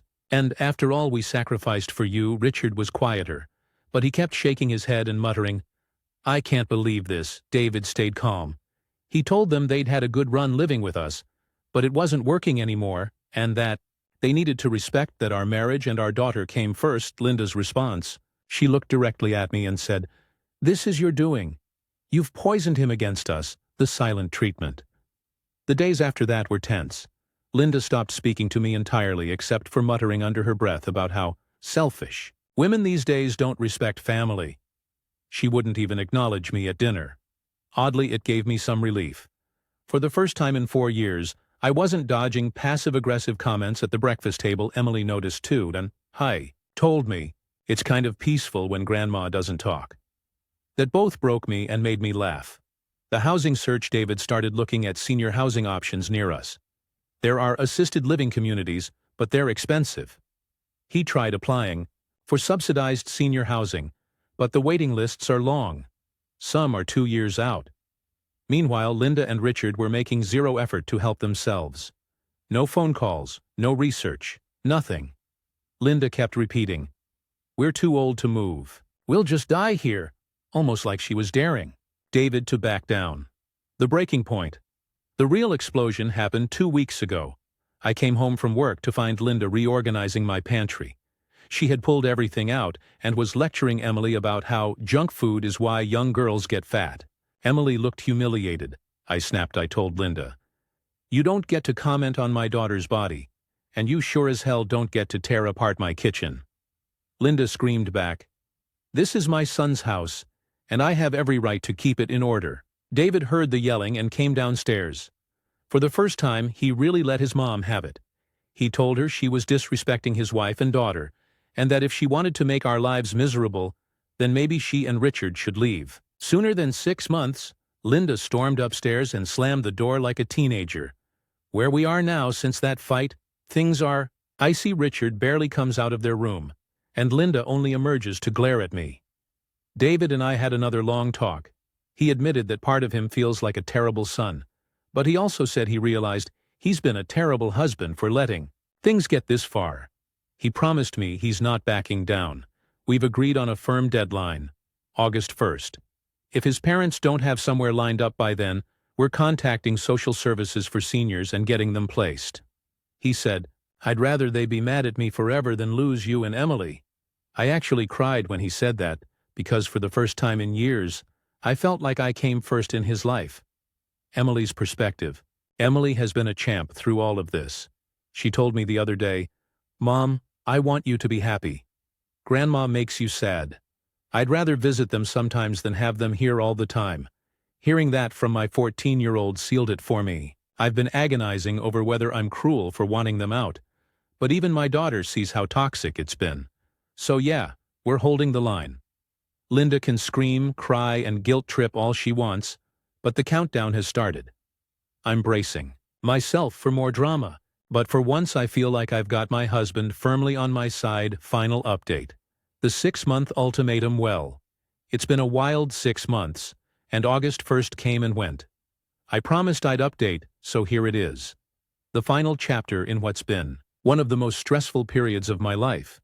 The final weeks leading up. By July, it was crystal clear Linda and Richard had no intention of finding a place. They made 0 calls, toured 0 senior living options, nothing. Instead, they doubled down on guilt-tripping David, saying things like, "You'll regret abandoning us when we're gone," or "Family doesn't throw family away." Linda even told Emily, "When you're older, you'll understand how cruel your mother was to us." That was the last straw for me. Emily came to me in tears, asking if she was supposed to feel guilty for wanting peace in her own home. David was furious. For the first time, he really saw just how manipulative his mom was being with our daughter. August 1st arrives. The deadline hit, and, surprise, no progress. David sat them down and told them flat out, "You need to leave today. Linda lost it." She cried, screamed, begged, then accused me of brainwashing. Her son Richard tried to be the voice of reason, but even he said, "We don't have anywhere to go. You can't do this to us." David didn't budge. He told them he had already spoken to social services and that if they refused to leave, he would have them placed somewhere through state programs. He even had paperwork ready. That was the breaking point. Linda screamed, "Fine, we'll go, but don't expect us to forgive you for this betrayal." The move out. It wasn't pretty. They ended up going to stay with Richard's cousin in a town about 45 minutes away. Not ideal, but it's a roof over their heads, and closer than the assisted living. Waitlist options, we helped pack their things. Well, David and I did. Linda refused to let me touch anything, muttering under her breath the whole time Emily stayed at a friend's house during the chaos because she didn't need to see that mess. When the last box was loaded, Linda turned to me and said, "You've destroyed this family. I hope you're proud of yourself." I didn't say a word. I just shut the door life after. The silence in our house was deafening, in the best way. For the first time in 4 years, I could walk around in shorts, play music in the kitchen, and not feel like I was living under a microscope. David and I are reconnecting in ways I didn't realize we'd lost. He's lighter, happier, and more attentive. Emily told me, "Mom, the house feels like ours again." That one sentence made every fight and every tear worth it. The fallout. Linda hasn't spoken to me since. She occasionally calls David, but those calls are mostly filled with guilt trips and digs at me. He doesn't entertain them anymore. He tells her if she wants a relationship, she needs to respect me. Richard has reached out once or twice, more politely, and I don't hold as much anger toward him, but I keep my distance. Emily hasn't asked to see them, and honestly, I don't push it. If she decides she wants to visit, that's her choice, but I won't force it. Where we stand now, looking back, I wish we'd set boundaries years ago. Letting resentment build for 4 years nearly broke my marriage, but in the end, David chose me and our daughter over his parents' manipulation, and that means more than I can put into words. We're in therapy now, not because we're broken, but because we want to rebuild strong. We've even started talking about taking a family trip, something we avoided for years because we couldn't leave his parents alone in our house. I don't regret giving the ultimatum. If anything, I regret waiting so long to do it. So that's the end. Linda and Richard are out, my marriage is stronger, and our home finally feels like a home again. Stories number 8. Why I had to drop out as maid of honor. 2 months before the wedding, I need to vent and get some advice. I was recently a maid of honor MOH for my friend Jamie's wedding, but I had to step down 2 months before the big day and 3 weeks before the bachelorette trip. Here's why. Jamie's mom passed away 6 months before her wedding, which was incredibly tough for her. Just before her mom got sick, Jamie fired her original MOH for being too cheap and promoted my friend Haley and I to be her dual MOHs. Given her mom's condition, we didn't bother her about wedding planning, respecting her wishes. After her mom passed, we gave Jamie space, but checked in to ensure she was okay, and wanted to stick with the original dates she had planned. On a call planning the bridal shower and bachelorette, Jamie had an attitude and was distant. I expressed that I didn't want the bachelorette trip on my birthday, over Memorial Day weekend due to travel and cost issues and prior family plans. She was frustrated that our spending budget for the bridal shower was $200 each. Since it was just Haley and I in the bridal party, Jamie expected us to cover everything, citing her mom's death. We explained our financial situations, which were tight, but offered help in other ways. Jamie then sent long texts expressing disappointment and saying we weren't good friends. We tried to be understanding, given her emotional state then. She changed plans last minute, demanding we arrive a day early for a dress fitting. Unfortunately, I had been in a car accident and was dealing with nerve damage and sciatica. The drive from NJ to NH is typically 6 hours, so I planned to split it into 2 days for my back. Jamie was furious, calling us bad friends. When Haley and I arrived, Jamie was cold and distant. She barely acknowledged that I had been in an accident, replying, "Oh," and refused help from her fiancé to carry our heavy bags, even though he was just watching TV. After our long drive, they offered us 3-day-old pizza, which we declined, suggesting we go out to eat. Jamie was frustrated and told us to pick the place. At the nail salon, Jamie excluded me from the conversation. On the way to pick up balloons, she almost caused an accident due to road rage. She then shared she wouldn't talk to her sister-in-law after the honeymoon because she didn't want her kids at the wedding, nor her fiancé's grandma in the photos. Despite how kind they had been to her at dinner, Jamie's fiancé joined, and they expected us to split the bill 3 ways, including Jamie's portion. This was surprising since we had traveled far and spent a lot on planning. Back at the condo, Jamie and her fiancé accused us of being bad friends, primarily upset about my split drive. I explained my situation, but Jamie broke down, threatening to kill herself and demanding we come 2 days early to the wedding. The next day, after the bridal shower, Haley and I decided we couldn't continue as MOHs. We had to cancel all bachelorette trip reservations since they were under our credit cards. This was a heartbreaking decision, but we couldn't handle the emotional and physical toll anymore. Has anyone else experienced something similar? How did you handle it? TLDR. I stepped down as MOH for my friend Jamie's wedding after she became demanding and emotionally abusive following her mom's death.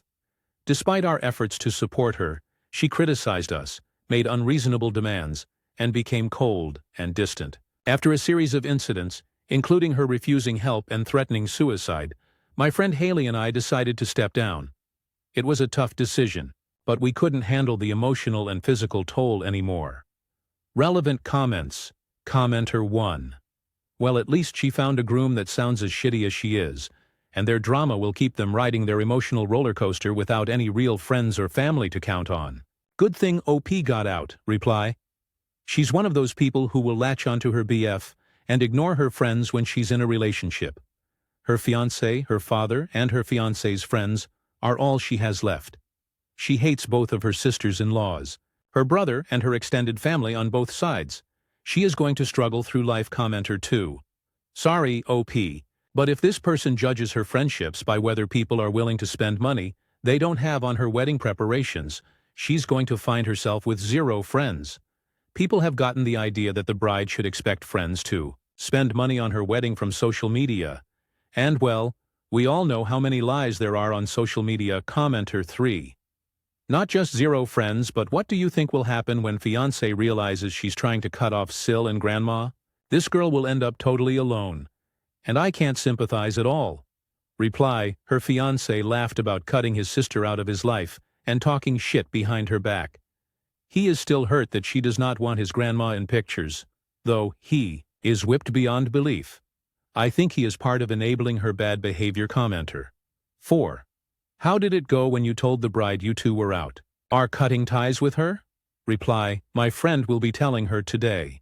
She arrived at the decision a bit later than I did due to guilt if she were to harm herself. Over the phone, she was cold and distant. She did not take any accountability for her actions and then shifted blame towards myself and Haley. She claimed I was the rude and disrespectful one. I kept my cool and didn't argue with her and said, we can agree to disagree. She also asked towards the end of the call if I would still attend the wedding, and I told her no, and that she could mark me down as a decline. And yes, we are cutting ties with her. As far as I'm concerned, we are no longer friends. She has been blocked on all forms of social media along with her and the fiancé's number update. The fallout. Jamie reached out to Haley the day after the bridal's shower this past Monday and said she wanted to check on me because I seemed off at the bridal shower. At that point, I had my mind made up that I was going to drop out of the wedding. I had already called both my parents, who told me I should drop out as it was hard for them to see how much duress I was under. At the shower, it was all over my face how upset. I was barely able to talk and was holding back tears, only able to give one-word answers, including to Jamie's father, who walked away after seeing how sad I was without asking how I was doing, despite knowing about my accident. I told Haley I would call Jamie later since I had physical therapy after work, as well as regular therapy. My therapist also agreed I should drop out of the wedding due to concerns for my physical and mental health.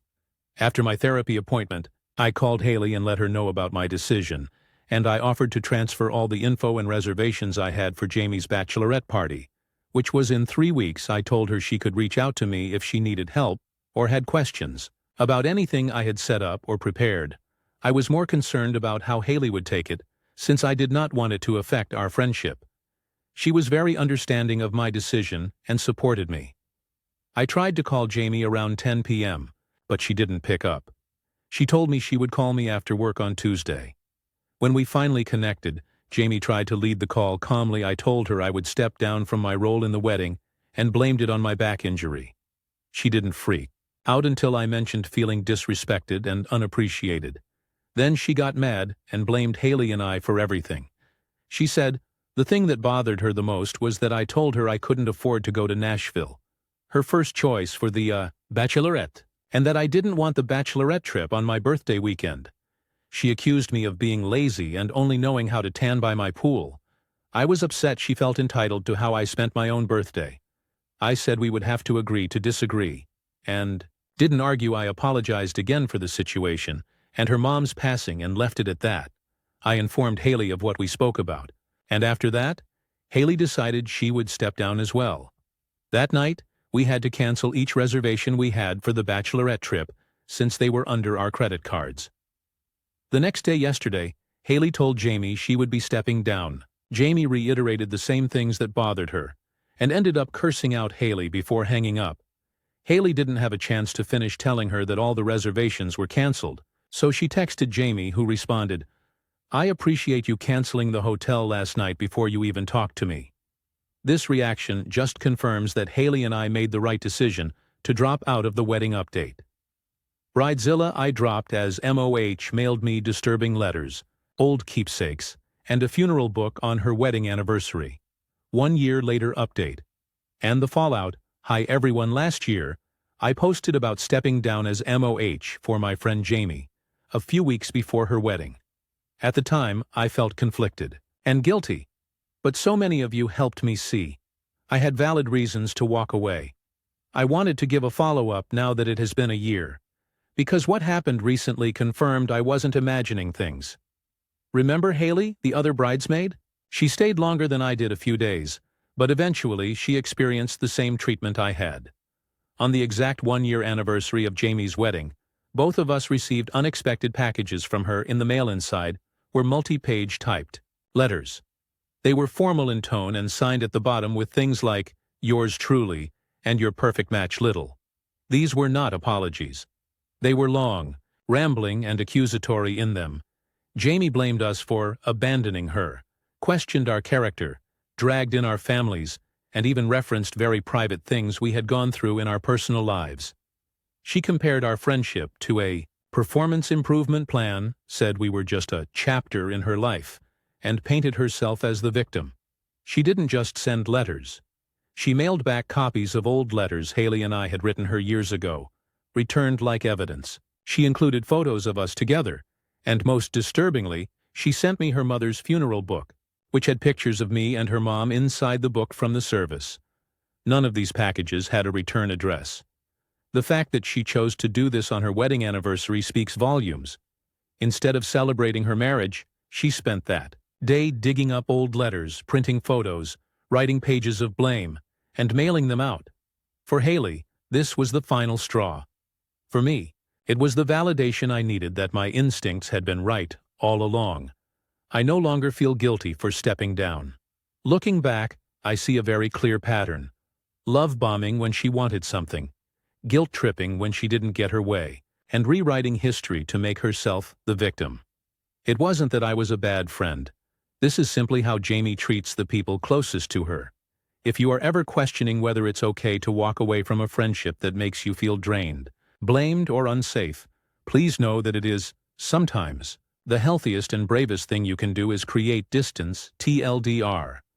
A year after stepping down as MOH, Jamie mailed me and Haley disturbing packets on her wedding anniversary. Multi-page guilt letters, our old letters returned, photos, and even her mom's funeral book with pictures of me inside no return address. I no longer feel guilty, only relieved I walked away. Pictures of what she sent us after we left her wedding party. Editors. Note, the pictures include 1-5, hello there. Their cards, with a note saying happy birthday to. A picture of the giant envelope it was sent in addresses blacked out 3 a strand of hair. The text messages, the bride. I'm feeling really hurt and disappointed with you right now, and in need to share what's been weighing on my heart.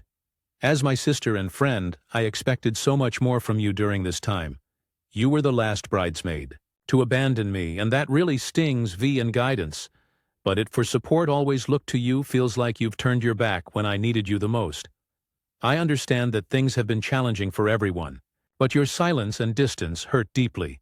While others openly acted out and made their feelings known, you chose to hide away, which felt like a betrayal. When I received the bachelorette shirts after you canceled everything without a word, it felt like a cruel reminder of what I lost and how alone 1 a.m. in all of this. It's hard to process that you couldn't even be honest with me about your decision. This year has been incredibly tough for me, especially with losing Mom right before the wedding. I can't describe how devastating it's been. And I've been looking for support from the people closest to me. At the wake, I felt completely invisible. You sat in the back talking to everyone else, while was left feeling isolated and alone in my grief. It broke my heart to see you there, but not with me when I needed comfort the most. I know I may not get a response, but I had to get this off my chest. I really thought you would be there for me during one of the hardest times of my life. I just wish I could have felt your support instead of feeling abandoned. I hope one day we can talk about this, but for now, I needed to express how I feel. Hello, I know you've seen these. I can see by now. I know you've opened my letter just to see what I would say. Not to feel it. Not to hold it. You wanted to peek like child, shaking a coffin before the lid closes. Do you think I'm dumb? I could hear you laughing already before her eyes even moved across the page. Or silence was never silence. It was knives every time you didn't text me. I heard the echo of your teeth grinding like the church bells when my mother was lowered down. Did you think I wouldn't notice? Did you think he wouldn't know her sitting there with her checklist? Ticking boxes. Redacted cries here. Redacted mentions casket. Redacted sounds crazy. Haha, it's all a little puppet show to you, isn't it? Well, let me tell you, the strings are around her neck too, and they get tighter every time you smirk at me own day. You will remember this, and you will choke on it. Choke, choke, choke, because grief doesn't die. It grows teeth. A think are safe behind your screen. But I see you. Stop pretending. You don't read me like a story. I'm not a story. The fire in the wall's yours. Not truly. Perfect match. Little. But you never deserved me.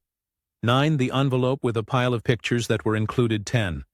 The funeral book. 11. 12. The pages of the funeral book showing pictures that were included in it. 13. 14.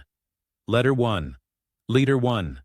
Dear, as I sit here past the 1-year anniversary of my mother's death, rereading our old letters from Big Little Week, I am writing to express my deepest disappointment in you.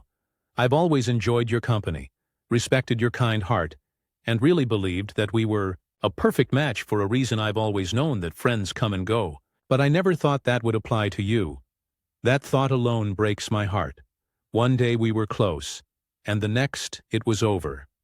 The day after my bridal shower, when I asked why, I was told I was too demanding, and that you didn't like how things were handled.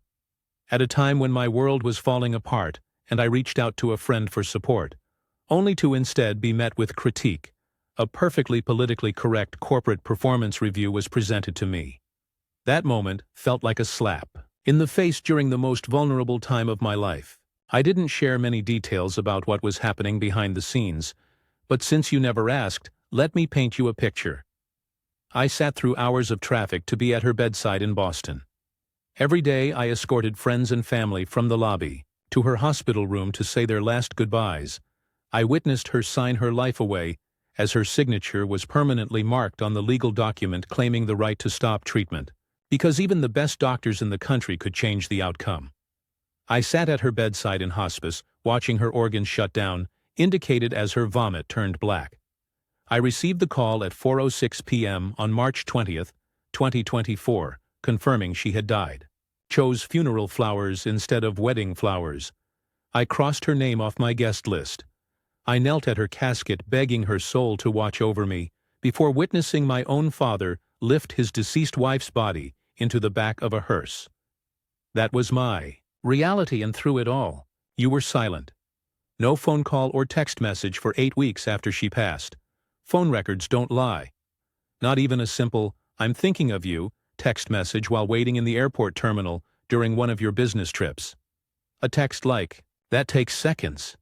The sounds of your silence in a time of need were deafening, and I learned exactly where I stood. Grief doesn't require grand gestures. It just requires presence. But you weren't there. You stood at her casket. You saw her with your own eyes. And still, when I asked one simple question, "When do you think you'll be up for the wedding?" I was met with coldness, as if my pain had become an inconvenience. A question I would have asked regardless of her death, and one I'm sure other brides have asked you when you've been in their bridal party. I know grief is messy and different for everyone, but what I needed wasn't fixing. I needed a friend who could sit with me in the dark without needing me to be anything other than what I was in that moment. Broken, hurting, trying to get through it. Someone with understanding and patience who could recognize that a part of me died that day. I'll never be the person I used to be. What I needed was a friend who recognized that my world had changed completely, not someone who treated my pain like it was subject to evaluation. It felt like I was being put on a performance improvement plan for not healing fast enough or hitting the expected milestones of getting better. Instead, your absence became part of my grief. The end of our friendship added another wound I didn't see coming, a pain layered on top of so many others. Grief is deep and unexplainable. I didn't handle everything perfectly, and I'm not claiming to. But until you can find me a checklist of rules that I was supposed to follow when grieving, then I advise keeping the suggestions at bay in future situations. Honestly, I was always told you can count on friends only until it's tested. I expected more compassion, especially from someone I once considered one of my closest friends. Especially one who went through a medical scare years ago with their own parent. Herself, I'll never fully heal from losing my mom, but by writing these words I can say I have healed a small percentage. So, this is me letting go of what used to be and the person I was. I won't try to make sense of your silence anymore. I won't replay our last conversation over again to dissect how someone could be so cold. I can only go on in peace knowing I've said what I needed to say, and that the reality is you were only a chapter of my life, not the whole story. The hurt you caused me has weighed me down for too long, and I am choosing to move forward from you, lighter and free. I wish you well in life, and I hope you find whatever it is you're looking for. Yours, truly, your perfect match. Little Letter 2. Letter 2. Dear, after seeing your photo with my mom in her obituary book, it occurred to me how much she treated you like a second daughter. So in case you forgot, I got you a copy as you look through it. I hope you remember how much she was there for you, how much my entire family was. She supported you, looked out for you, and even brought you on multiple family vacations, including a free 7-day cruise. My mom always showed up for you. She was the first to text you on your birthday in 2019. Check your phone records in case you've forgotten. She spent time on the phone with you during a sexual harassment case you were going through. You could have asked any professional, but she had the life advice but the motherly touch that no other professional could have given you. In 2023, as cancer was slowly taking over her body, she still made time for you, even when she didn't know how limited that time would be. Time she gave to you could have been spent with her family in her last year of life. Despite that history, you spoke so disrespectfully to my grieving father that he called me the morning Of my bridal shower asking if we were in a fight. People noticed, guests even asked me why my maid of honor looked so miserable. I don't care what personal issues you may have had with me. You don't disrespect my father that way. He had just lost his spouse of almost 40 years. A little grace would have gone a long way. Even if you were just faking it, I was there for you during your breakup with Redacted. When I came to visit you after your breakup, you said, "I'm glad you're here. I haven't been eating lately." Did you really think after finding out my mom has terminal cancer 8 months before my wedding that I was going ice skating or making tres leche cakes? I showed up when you needed someone, but when I need a shoulder to cry on, I was given the silent treatment at my own bridal shower, even when I was sobbing to you the night before about how much I had truly lost. There are a million men in the world. You'll have the chance to find love again. I'll never get another mom. You still have yours. So go hug her, call her, laugh with her. Do all the things I can't do anymore. Maybe one day, when you're in my shoes, you'll understand how much your absence hurt me. You used to be the friend who sent Easter cards and sympathy baskets. I never imagined you'd be capable of hurting me in a way that compounded my grief. I had to mourn the loss of our friendship at the same time as mourning. My mom I joined a sorority and thought I had found my newest best friend, someone who could make the name Redacted motto. It's not 4 years, it's for life. Reign true post-graduation. It's not 4 years, it's for life. Until your friend needs you. It's not 4 years, it's for life, until you need to put someone else above yourself, due to the traumatic hard time they're going through. It's not 4 years, it's for life, until you have to be slightly inconvenienced due to someone grieving the loss of their mother 5 months before their wedding. Turns out it was 4 years, until I needed you. Until life got hard and uncomfortable for you. Until the crumbling world of your closest friend slightly inconvenienced you, I lost my support system. And in the weeks before my wedding, I realized that the person I thought I could count on had fully abandoned me when I needed her most. It was as if the rope I was hanging on to had been cut. When I looked up, you were holding the scissors. That kind of betrayal is not easy to forget. When my grandmother passed in 2021, and your plans to visit me got cancelled last minute, you were shocked that, name redacted, questioned my commitment to our friendship. And yet, you came to my bridal shower and didn't speak to me the entire day. You acted heartbreakingly cold to my father and rude to relatives who had never even met you before. You had every intent, with a t-shirt already made, to attend my bachelorette party, a custom-made t-shirt that said, "Match made in heaven." Really? That's the shirt you gave someone 3 months after their mom just died and went to heaven? Whether intentional or not, that was extremely hurtful. Unfortunately, even the dumbest people on earth aren't that tone-deaf. And that was just intentional, malicious behavior. You once said narcissism from name redacted ended your engagement. I think it's time for some honest self-reflection. In the end, we will remember not the words of our enemies, but the silence of our friends. So this is where I leave it. I needed to say these things, not to hurt you, but to let you know how much you hurt me. I'll always be grateful for the good times we shared, and know that we won't even be a faint memory. I never anticipated that our friendship would end the way it did. This is my long overdue, much-needed closure, because I can't carry the heartache any longer. I wish you well, yours. Truly, your non-blood related sister. The final text. The text. The bride. I know you got my package in the mail. You think I don't see it? You think I forgot? I lost my whole support system, and you were supposed to be the rope I held on to. But no. No, you were the scissors, cut me loose while I was dangling over the dark betrayal. Like that doesn't just vanish. I can still feel it in my skin. When my grandma died, 2021, I thought you would be there. I thought you would understand, but no. You came to my bridal shower and you didn't even talk to me the entire day. Cold like ice to my father, rude to people who never even met you. Do you know how insane that was for me? Do you know how PPL asked me what was wrong with and then the shirt god? The shirt custom-made match made in heaven 3 months after my mom died? Are you sick, you evil? Like who does that? Who wears something like that to someone's bachelorette? Knowing the mom is freshly dead and gone to heaven? You laughed when I saw it, I know you did.